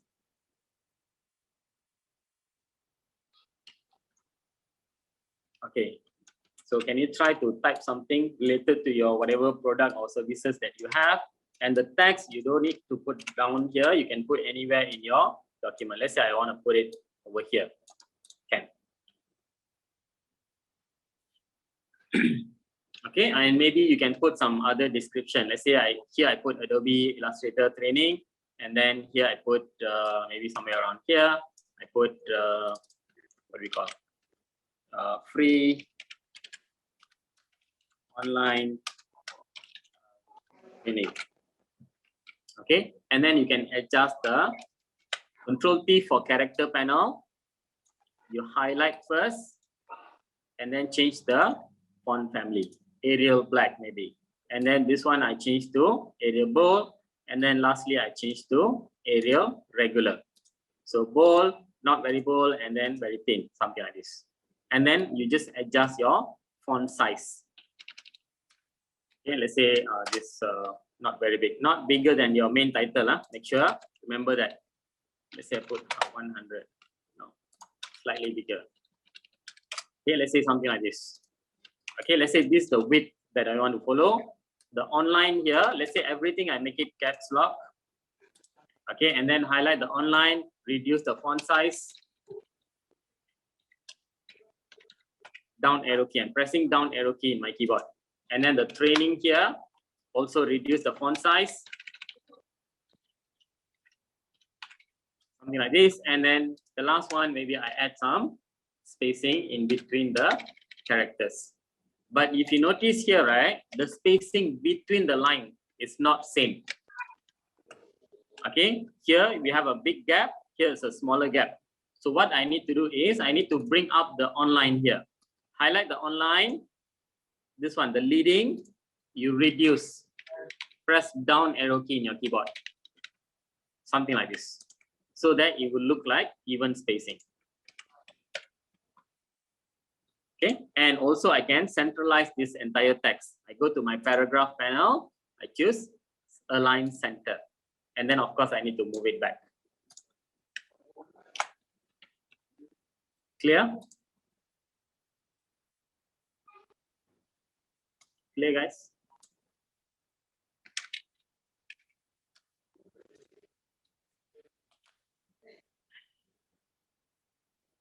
Okay, yes, Mavely, yes, there is a align panel that you can use. I mean, not for text, but for other objects. Okay, for example, just an example. Let's say I have multiple objects. Okay, and let's say something like this. I can select all this object. I hold my shift key, I select, then I open up my align panel. Window, and then you go to align. You will get an align panel. Okay, for example, I want it to be in one line. Okay, align to over here, down here. If you double click the align panel here, it will collapse. Double click again, you don't see, you see? You have to double click until you can see the align to. Align to, change to selection. Align to selection, we want to align within this area. Then I choose this one, second last, vertical align center. So it is aligned in a one straight line. Let's say the top part, I want it to be aligned. Then I can choose this, vertical align top. And then the spacing, let's say I want the spacing to be even. Okay, then you need to click one more time. You select all four objects here. You click again on top of one of the object. You see, you will see a blue color highlight. This means this object become the key object. Then I adjust this distribute spacing. Okay, what is the gap that you want to put? Let's say I simply put 0.5, let's say. Then I click this horizontal distribute space, click. The spacing between here is 0.5 inches. If I put 1.5, for example, and then I distribute again. So here the spacing is 1.5. All right. Sir, I have a question, sir. Can I share my screen? Normally, when I use the type tools, after I type, then I can use the selection tool to click the box and then I drag so that make the sizes to increase or decrease. But why today I can't make it? Sure can. I tried so many times already. Can you share your screen? I share my screen. Okay, Yeah, sure. Can. Where am I?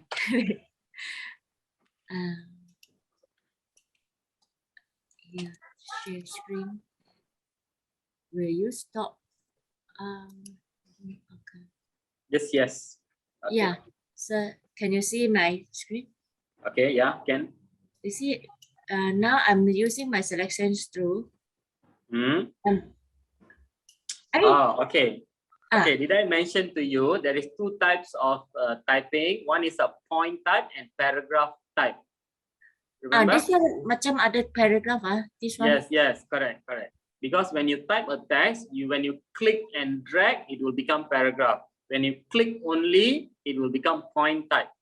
Oh. This is point type. The free online lesson, you click and drag, right? So you don't click and drag. Oh, I see. Yeah. Thank you, sir. Okay, all right, no problem. Okay, thank you.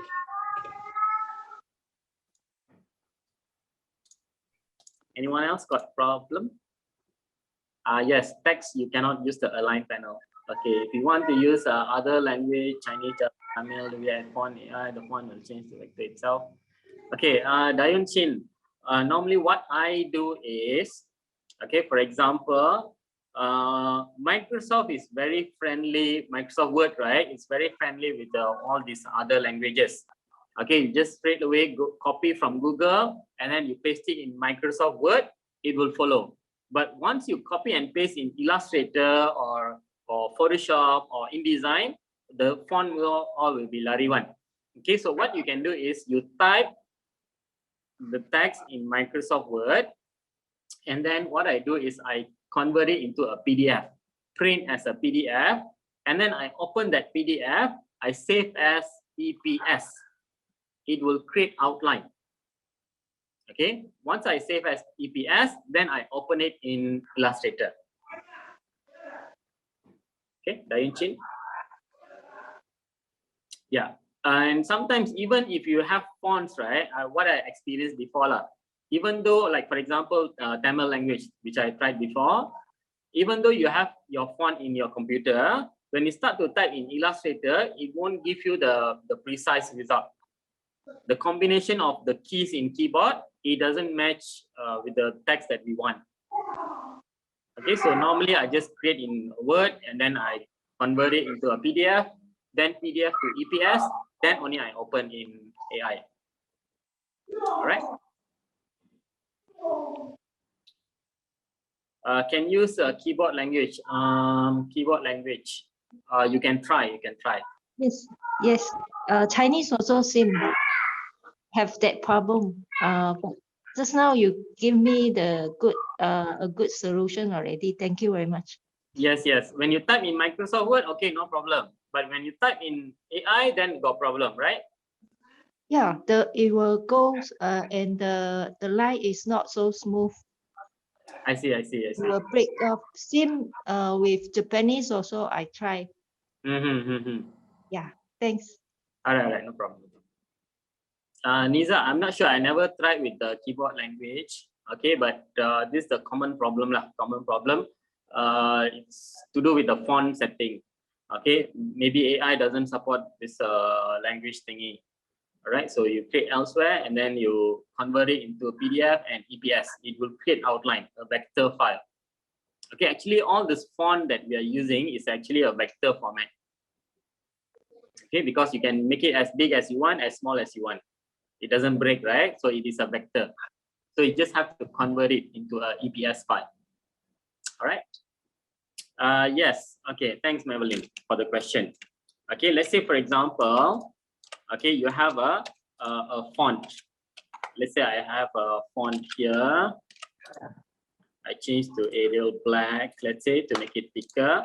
Okay. If you want to edit this into a shape using the direct selection tool. All right. So what do? You create outline of this text. You select the text, you go to type, create outline. Okay, type a text, go to type, create outline. It will become a shape object. So you can use your direct selection tool. You choose this anchor points here, and then you can make it bigger or smaller or whatever shape. Something like this. Okay, or okay, all right, I repeat, no worries, no worries. I'm just showing only. Okay. So let's say I remove this. Okay, I go to my type tool. Okay, I go to type tool, I click. Okay, and then whatever lah text. Okay, let's say I type Illustrator. Okay, something like this. And then I put a white color for my text. And let's say all this L, right? I want to make it longer. Okay, I want to make the L to look longer. So I select my text here. I go to object and then I go to create outline. Type and then create outline. Once you create outline, you cannot edit the text anymore. Remember that. Okay, let's say I create outline now. Then I can use my direct selection tool. I can select any anchor point that I want. I hold my shift key and then I select. And then I can click and drag up. And maybe let's say I also do here. Understand? And you can also join with other shapes. Okay, you can use the Pathfinder to join it with other shapes. For example, let's say I go to my this eye here. Oh, sorry. Click this anchor point, shift click this anchor point, and then I use my down arrow key. Okay, let's say I draw another rectangle shape. I bring it to here to path, and then I click and drag. Okay, something like this. And then I move this object down, and then let's say I overlap it. Okay, just an example. Okay, I want to join these two objects together. So first thing, this Illustrator is a group. I go to object and group first, so that I can select this separately. Shift select the new rectangle shape. You can go to your Pathfinder, window, Pathfinder, and then you can unite the first option. So it will become as one object. See, undo back. Now it's two objects. Unite, it become one object. All right. Then you still can edit all this line. How to build outside shape in one wording? What do you mean? Shape in one wording. Niza, can you unmute and explain skip?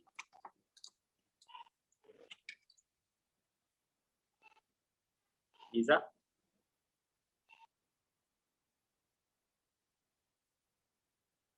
Can you unmute and explain? Cakap Melayu boleh. Yeah, sure. You can share the image. You can share it in the chat box also can.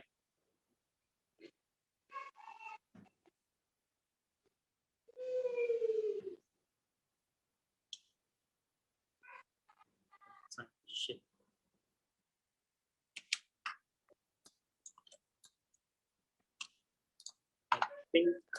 I think what you're trying to say is something like this. Say, put the change color. Let's say I put some color, and then I create another field. This field, I make it hot. Let's say something like this. Change this to white. Is this what you mean? You create outside shape. Is it? Yes, no?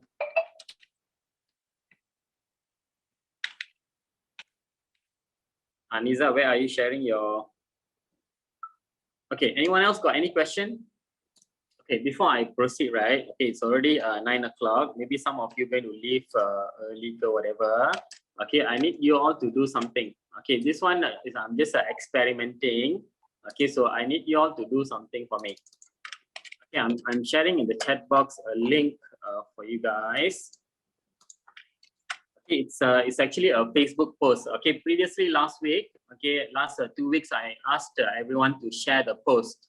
Okay, so I don't want you to share the post. What I want you all to do is you click on the link and then you just leave a comment on the post. Can you help me to do that now? Just comment something, anything will do. If you want to ask question there also can. Any question, just put it there. I just need a minimum 50 comments there. Can you help me to do that? Yeah. Yes, sir. Yes. Sini, I will show you how to do the pattern. Send sticker, okay. Can, whatever, anything. Okay, just leave a comment there. If you have any question for me to answer, also can. Okay, great. Tim Molly already done it.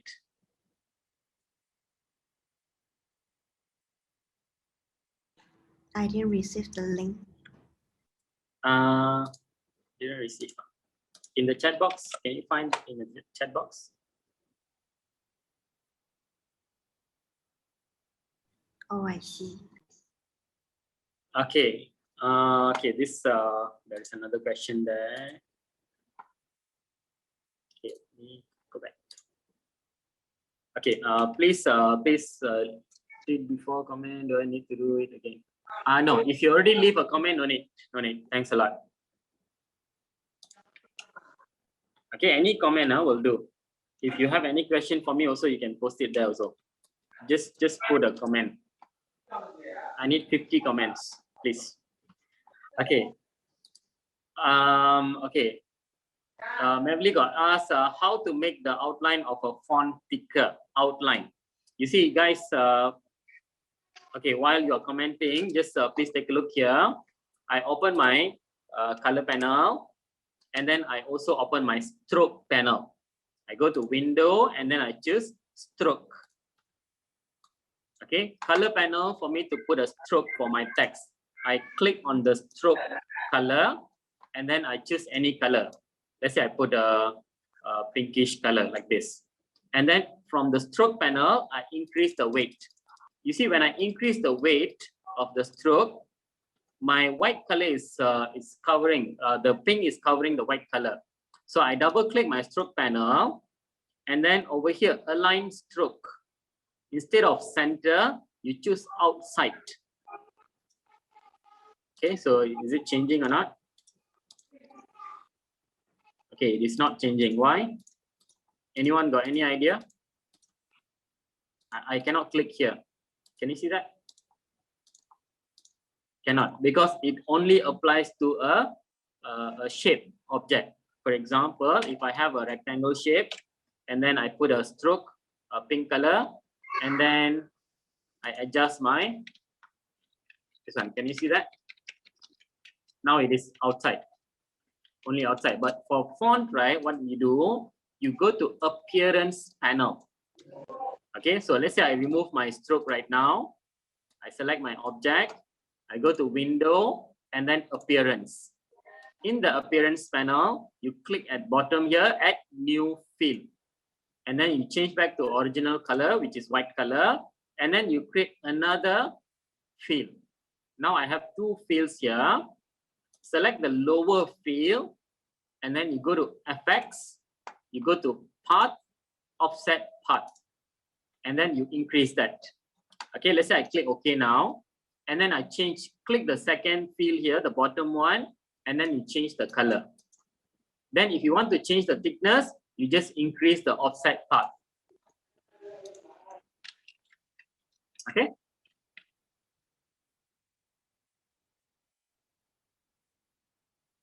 Clear, Mavli? One more time. I've Yeah, changed. sure. I've chosen the stroke color, but how to apply? Which one? Which color? I have chosen the stroke color. So No, no stroke. This one is no stroke. no stroke. Yeah. But I want to add stroke. Does this look like a stroke for you?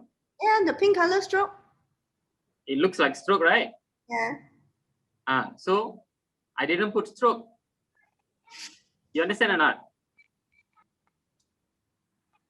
Don't put stroke. You put none. You go to stroke color, you put none first. Okay. And then, okay, let me repeat one more time. I delete first. I go to my type tool. Let me undo back. Okay, so initially the text doesn't have a fill color in the appearance panel. Okay, so you select your text, you open up your appearance panel, you click new fill, and then you choose color, white color, or any color lah. Okay, and then you add another fill. This is for your stroke color. The second fill is for your stroke color. So select the second fill and then you change the color. Okay, and then you go to down here, there is an effects. You go to path, offset path. Okay, and then you just increase or reduce the offset. Let's say I put 0.05. Something like this. You get a very thin line, 0.05. Can you repeat one last time? I need to jot it down. Okay, can. Cancel, undo, undo, undo, undo. Select your text. You go to appearance panel, window, appearance. Okay, and then you will get this panel. You go to add new field. One time, and then again 2 times. So you have 2 field right now. The top one is for your field color. It can be gradient also, doesn't matter. And again, for a normal text, for you to apply gradient, you cannot. You need to create a new field in appearance, then only you can apply gradient in Illustrator. Okay, so the top field is for the text color. Let's say I choose some yellow color like this. The second field is for your stroke. Okay, let's say I choose some other color. Let's say yellow and magenta, orange a bit. But I don't see because it's the same size. To increase the stroke size, it's going to look like a stroke. To increase the stroke, you go to FX. FX, path, offset path. And then you adjust the value here. Let's say I put 0.05 or 0.08. After FX, what do you click? Offset path. Path offset. Path offset path. Okay. And make sure you do it the one at the bottom. This works something like layer. The one on top you will see first. Okay. Okay. If you put this on top, right? Let's say I arrange this, bring it up. You see, you don't see your yellow color. Why you don't see yellow color? Because we have an offset over here. You can put a negative value also. Okay. All right. Clear? Okay, come back to pattern. Okay, it's already a bit late, but no worries. Okay, there are many ways to create this pattern actually. Okay, there are many ways. One of the way that I thought of is drawing some line. Okay, for example, let's say I want to put my pattern over here. All right, so what I do is I draw one line. I go to my pen tool, I click at this corner, and then I click at this corner so that it will be aligned. Okay, then I go to my selection tool. Can you see my line? Sorry, I go to my selection tool. I click my line. Let's say I move this a bit. Okay, there is a very thin line here. Let's say I make it thicker a bit. I go to stroke panel. Window stroke. I increase the weight. Okay, so increase it a bit. Something like this. Okay, and then I just duplicate this. Alternate click and drag. Select two objects. Alternate click and drag. Alternate click and drag. Okay, let's say the spacing is not even. Okay, if you want to make the spacing even, select all this line. You go to window, align, align to, change to selection, and then you choose this distribute, vertical distribute center. It will be aligned, number one. And then you need to draw a straight line now. Okay, so I go to my pen tool again, click, shift and click somewhere around here. Click. Okay, and then I duplicate this. Let's say I put it over here. Okay, to duplicate, I copy, paste in front, paste in front, paste in front. Multiple times. Select everything, click and drag, click and drag, click and drag to remove. So everything is selected, then I go to distribute again. Horizontal distribute center. Okay, the gap is not enough. I need to add more, let's say. So I select these three lines, Control C, Control F. Okay, again, I select everything. So make sure you don't select other objects.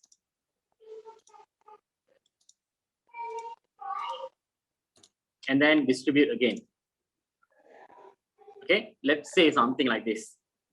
All right, and then I group it together. Let's say I press Control G to group it. I select this line also, group it together so that I can increase the thickness easily. Okay, let's say I increase this to something like this. All right. Okay, our pattern is in the opposite direction now, not the same one. Okay, never mind. Let's say I take this, I put it at the side here. Okay, we don't want the line, we want the gap only, let's say. Okay, so let me reduce the stroke a bit. Okay, let's say something like this. Okay, and then what I do, let's say, let me think. Okay, select everything. I convert this into a shape. So, but before that, let me just remove all this extra line first so that it looks better a bit. I ungroup and then I go to shape builder. I alternate click and drag, alternate click and drag to remove all this line. Okay, after that, I go to object here, and then I go to expand. Means it will convert from stroke to shape. Okay, currently all these are stroke. So I go to expand, fill and stroke, click OK. So it will become a shape right now. You see? Earlier it was like this. How did you delete the line so easily? Come again? How did you delete the extra line earlier? Shape builder tool. Use the shape builder, alternate click and drag. Okay. Okay. Okay, let's say something like this. Let's try first. Let's try first. Okay, let's say I have this. And then what I do, I unite all this. Okay, I go to my Pathfinder. I go to Pathfinder and then I go to this unite. It will become as one shape. Okay, and then after that, I draw a rectangle shape like this. I change the color a bit and then I send this to the back. I select everything again. Use the shape builder tool, Shift M, alternate click to remove, and then alternate click to remove. You understand? And then you can take this and then you put it on your object. Of course, I need to group this and then put it lah. Oops, this one need to bring it to the front. Okay, something like this. And of course, if your pattern is bigger than your object, right? Okay, let's say just assuming like this. Okay, and if you want to put only on this blue color line here, I copy the blue shape and then I Control F, paste in front, and then I bring it to the front. So I have two objects here. One is at the back, one is on top. So I undo back, select the pink color and the light blue, shift click. And then you can go to object, clipping mask, make. Okay, something like this. And to adjust the position, right? Okay, if I move this now, it will move whatever we already cut. But I only want to move the pink color. Okay, so I can double click this. It will enter into a isolation mode. So now if I move, I only moving the pink color object. Let's say something like this. Yeah, I only want 3 objects. Then double click again outside. Clear?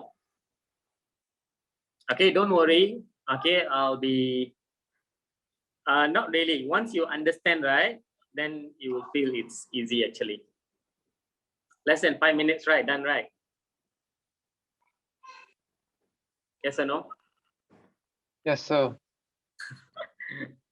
Yeah, actually you need to practice lah. You practice from the video. Okay, so this is one way of creating. There is many other ways actually. Okay, you can use blend also. Okay, just for demo purpose.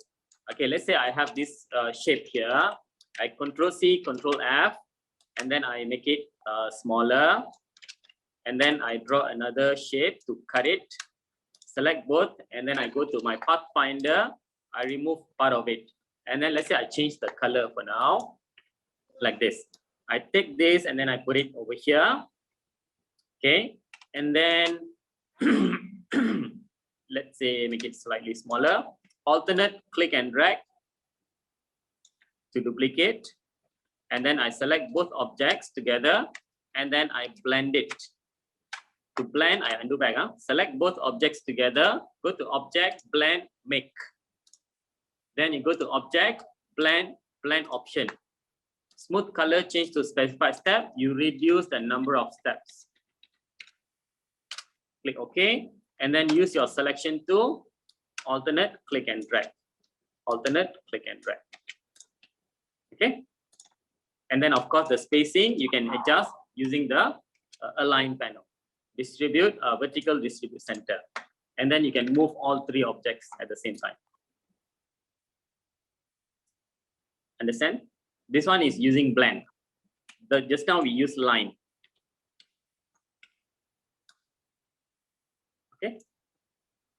And even using line also, we still can use the blend option. All right. Which one you want to repeat, Logan? The blend. Okay, blend function. Okay, this last one. Okay, so if you have a rectangle shape, let's say you have a circle shape. Okay, and then let's say you have a triangle shape, whatever lah.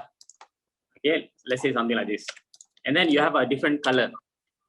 One is green, one is blue, one is magenta, let's say. You select 1, 2, and 3. And then you go to object, blend, make. It will blend the shape and also it will blend the color. Okay, and then you go to object again, blend option, smooth color change to specified step, and then reduce the number of steps. Can you see that? So you will get the in-between shapes. Something like this. If you press up arrow key, then you will increase the steps. It will look blending smoothly. So if you have the same shape, let's say you have a shape 1, and then alternate click and drag to duplicate. I can select these two objects together. I can go to object, blend, make. You have this. Then again, you go to object, blend option, smooth color change to specified step, lower down the number to repeat the shape. Understand? It can be any shape. Even it can be text also. For example, let's say I have my, let's say I have this, no. Let's say, for example, I select this, I group it together. Okay, so I have this text, right? I can actually copy this, paste at the back, and then let's say I make it smaller. Okay, but this is also shape lah. Huh? Okay, and then let's say I change the color, for example, something like this. Okay, I can actually select both objects, and then I can blend it. Okay, go to object, blend option, increase the steps like this. Okay, the white color just now I already copied earlier. I paste in front and then I change the color, something like this. Okay, so this is you can use using a blend. And this one, you can double click. When you double click, you will go to the isolation mode. You can make this smaller also. Then double click again. All right. And also you can make it transparent. For example, I select this last part here, sorry. Okay, I select this text. I go to window, transparency. I lower down the transparency to 0. So I get this. So when I put this on top of any other object, okay, it will look like transparent. Okay, clear? Okay, all right. Before we end the session, right, I need you to fill up another form. Okay, so did we reach 50 comments just now? Did we reach 50 comments? I haven't checked yet. Guys?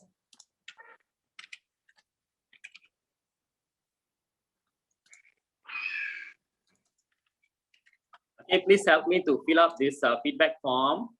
Okay, any comments, you can leave it there. Okay, so don't forget to fill up the form. You can fill up right now. Okay, thanks, Logan. Only 31. Okay, guys, those who haven't comment, right, please leave a comment. I need 51, please. 50. Yes, there is a recording. I will share to you guys in 1 or 2 days. Okay, please fill up the feedback form and also the comment. Very important comment, guys. This I need 50 comments. Okay, we have more than 50 right here right now, right? Can you please please leave a comment. Can you all do that? Okay. Anybody got any question related to Illustrator?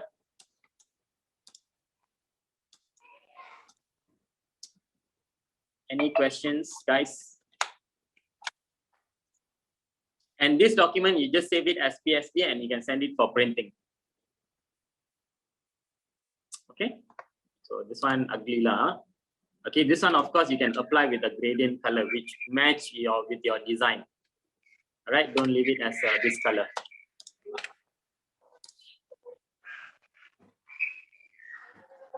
Okay, anyone got any question? Okay, if not, please leave a comment in the link that I shared earlier. Okay, did you all get the link?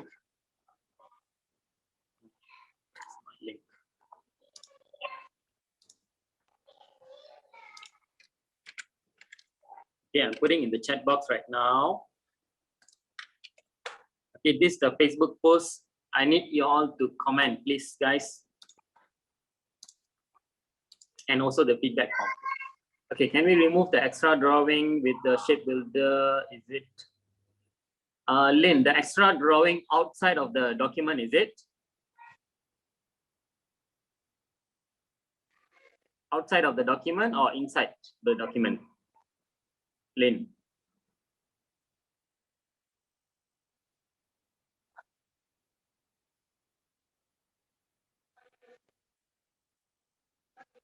Oh, outside you don't use the shape builder.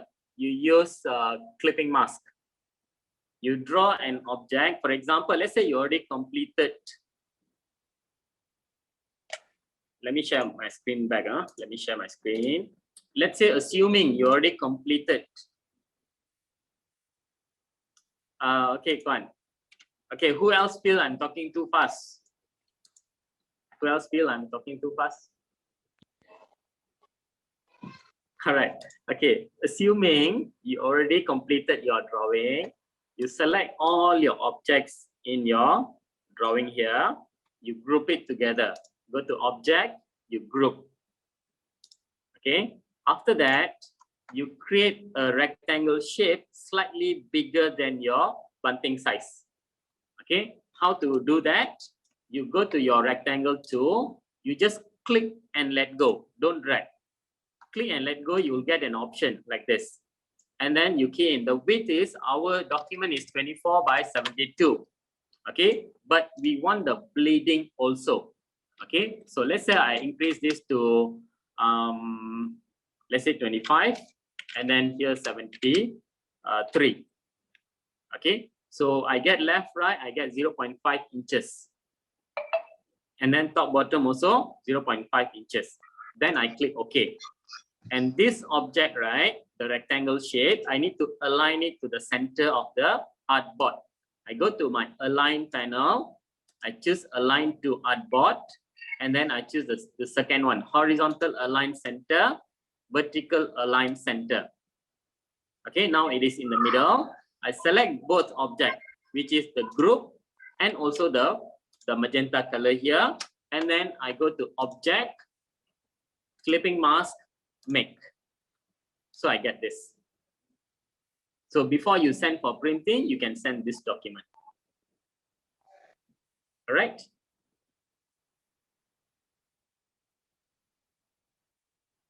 Clear, guys? No. What is not clear? No, simple. First thing, you group your everything. You group everything together. Okay. Second, you draw a rectangle shape bigger than your bunting size. Third, you align it to the center. Fourth, you create clipping mask. To create clipping mask, you select both objects, the group and the new rectangle. You go to object, clipping mask, make. That's it.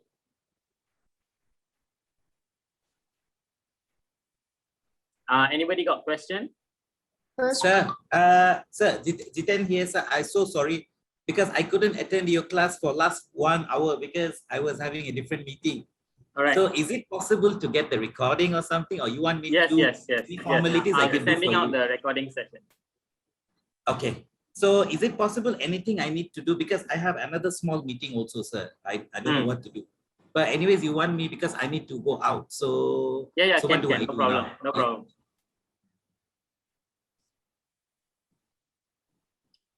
But to be honest, it was a very good session. I like it. Okay, Sir. great. Did you leave a comment, sir, in the Facebook? Yeah, where do I do it, sir? Or the comment in the chat box, is it?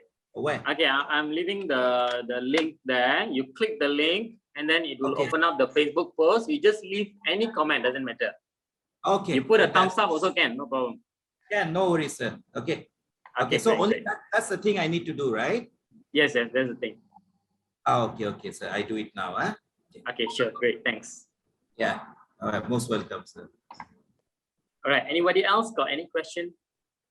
Oh, I see. Okay, this one I need to log in through the Facebook. web, is it?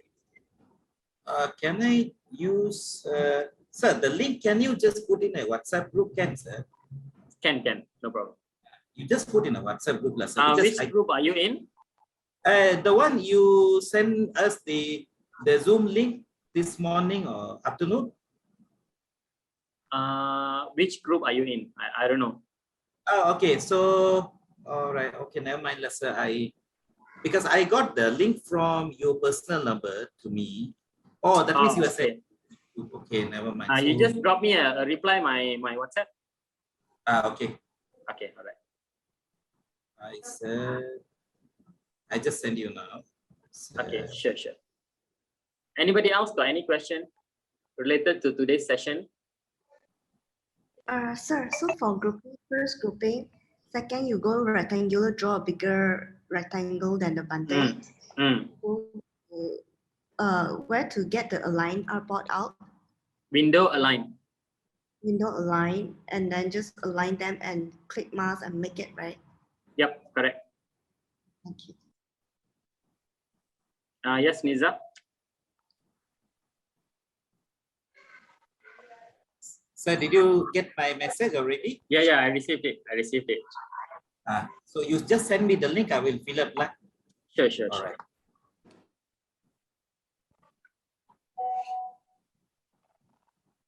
So the recording link will be given, right, sir? Yeah. I'll send it through WhatsApp for the registered participants. Okay, fine, sir. Fine. So may I quit right now because can do that. Thanks. Okay, thank you so much for your training. Very helpful. I really enjoyed the first session. Okay, great. Yeah. All right, sir. Hope to see you again, sir. Yeah, sure. Next week we'll having a Photoshop lesson as well. Sure. Don't know because we have some other meetings and blah. Saturday also no rest, what to do. All right. All right, sir. Thanks a lot. Okay, thanks a lot. Okay, catch up later. Yeah, thank you so much. Bye-bye. Yeah, have a great day. Bye. Bye. Okay, thank you everyone. Thank you, Kartini. Okay, you may leave now. Okay, there is a question by Niza. Okay, I just opened the image just now. Okay, how to create the stroke for the entire image. All right, so same method, Niza. Once you have your design, right, you gonna make it as a shape first. For example, here we have the text and also the cucur udang shape. Okay, so we have to select both everything. We make another copy, kemudian kita jadikan dia unite as one object.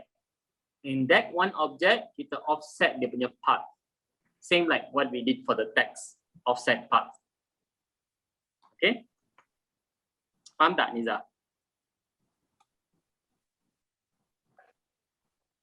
Sir, before I leave, I have one question only. Yeah. Maybe this question is a bit stupid, but okay, I don't know. Okay, let me ask you this question. Okay, we have Photoshop, we have AI. So do you think that we can do the same thing in a Photoshop as well? Can, but it's not a proper way to do that. What is the difference? I mean, because some people, I've seen a lot of Bunting and a lot of things they do in a Photoshop as well, but why AI then? AI is very light. Photoshop will be very heavy, extremely heavy to do a bunting in AI. In Photoshop. Okay, so can we put it in this way? Like whenever it comes to like banners, like bunting and all, let's choose AI. For other photo editing, we just use Photoshop. No, not that way. For any laying out any like poster or book cover, magazine cover, a flyer, brochure, you have a text arrangement, you have an image arrangement, you have some pattern, design, whatever, you do Illustrator. When it comes for photo editing that you're going to use in your flyer, in your bunting, you edit in Photoshop. Oh, I see. But I see people using Photoshop to do this flyers. Yes. Even some people use Illustrator to design books. The entire 200 pages book, they use Illustrator. That's not the way. Yeah, this is very confusing when I started using, that because Photoshop is photo editing, but it also can be done. Nothing wrong with that. Yeah, that's why I say, because it's a better way. It's a proper way. It's Illustrator. I still know Photoshop. I mean, I'm quite okay with Photoshop, but I feel like, okay, we can do a lot of things in Photoshop, but still why AI? I mean, that means sometimes what people do is that they will be using Photoshop, Illustrator, together to just make everything or anything they want. I mean, still, I don't understand this concept actually. But is it something related to pixels, or they call it raster or something? I mean, when you are doing logo, you must use Illustrator so that it is a vector. Yeah, that's what yep. Okay, but when you are creating like a poster, right, you still can use Photoshop. But there are some complications also. Like for example, we call it overprint. Or for printing, right, we call it overprint. So black color must be on top of other color. But if you use Photoshop, right, the black color behind the black color will become empty. So you cannot use Photoshop for that.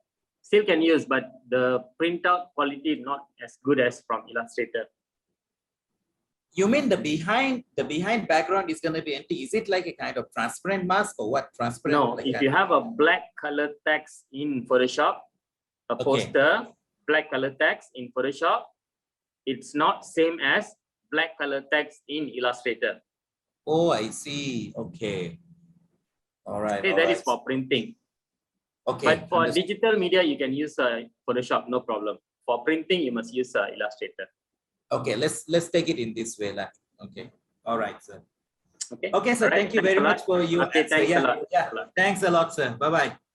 Yeah. Okay, bye. For those who are still here, okay, Lynn, okay, your question is how to save this. You can go to, before you save it, right? Okay, you have some fonts in your document. You have some images that you have linked in your document, two things. Before you send for printing, make sure you save as another copy, and then you save as AI file also can, or PDF also can, but you just create outline just to be safe. You Control A to select all, and then you go to object, go to type, and then you go to create outline, so that there won't be any missing font, number one. Okay, and then after that, if you go to window, link. Okay, in window link panel, you'll have all these are linked images. Okay, you need to embed the image. For example, this image I used. Let's say this one I remove. I don't want this. Let's say we have one image that we use. You select the image, you click these three lines, you embed the images. So now I have a small icon here saying that this image is included into this document. Then you go to File, Save As, you choose PDF. And then you go to Save. And then here, Adobe PDF preset, you choose Press Quality. That's it. Then you click Save PDF. Is it clear, Lynn? Are you still there? One more time. Okay, two things you must remember. Number one is create outline for your text. Let me just undo back. Undo. Okay, this is before creating outline. You see? If I go to view, outline. I can see my text all looks solid, right? This is a text format. Okay, so we have to create outline. You press Ctrl A to select all, and then you go to type, create outline. Okay, done. Number one, done. And then number two, you go to window and then you choose link. You will see images. Select all the images that you have. You click the three lines and then choose embed image.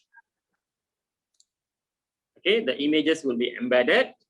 That's it. That is the technical stuff. And then the third one is you save as PDF. You go to file and then go to save as. Choose the format as PDF. Save as type. And then you click save. The PDF option, right? Here, save Adobe PDF. Adobe preset here, you change to press quality. Then you click save. Okay, Agnes, the purpose of creating outline so that if they open in other computer, they don't show missing font. Maybe the font that you use very fancy, maybe only in your computer got that font. If other people's computer don't have that font, it will show missing font. The font all will lari one. Okay, to avoid that before printing, you do that. All right. Not changing it to image, you are changing it to a shape. All right. Okay, great. Okay, no problem. Thank you so much for attending. Okay, there are still many people still in. Okay, so make sure please leave a comment in the Facebook post. Okay, if it is not enough, right, I will post it in the WhatsApp when I'm sending you guys the video. All right. Okay, thank you so much. It's Sorry, going to be 10 o'clock. Yeah. just a quick. Just now you said it will change it to the outline, change it to image, but so this is some same thing like when we do the expand, right? Yes, yes, correct. Okay, thanks. Okay, thank you so much. Bye, everyone. Yes, Gloria? When I click the link, there's no embed, the panel didn't pop out. You mean the link panel is not popping up? Yeah, so where can I find it? Okay, I think you need to increase your computer resolution. You go to your desktop, you go to display setting, increase the resolution. Your resolution, I think you have lower down it. Oh, never mind now. I don't know how to use PC next time. All right. You check out Google and see how to change resolution. Increase the resolution. Okay, thanks everyone. Thank you so much. Okay. Bye. 谢谢老师。晚安。How to say welcome? 不用客气。 Oh my God, too long. 不用。不用啊。客气。得谢，不用得谢。K-E 客气。不可以啊，不可以 ，no problem 啊。不客气。哦，不客气。不客气呀。All right. Good night, everyone. Okay, good night. Bye. Bye, everyone. Thanks a lot, sir. Okay, thank you. Thanks, Mohan. Bye. Bye, sir. Okay, I'm gonna end the session. Okay, sir. Thank you, sir. Okay, thanks. Bye. Bye, Kartini.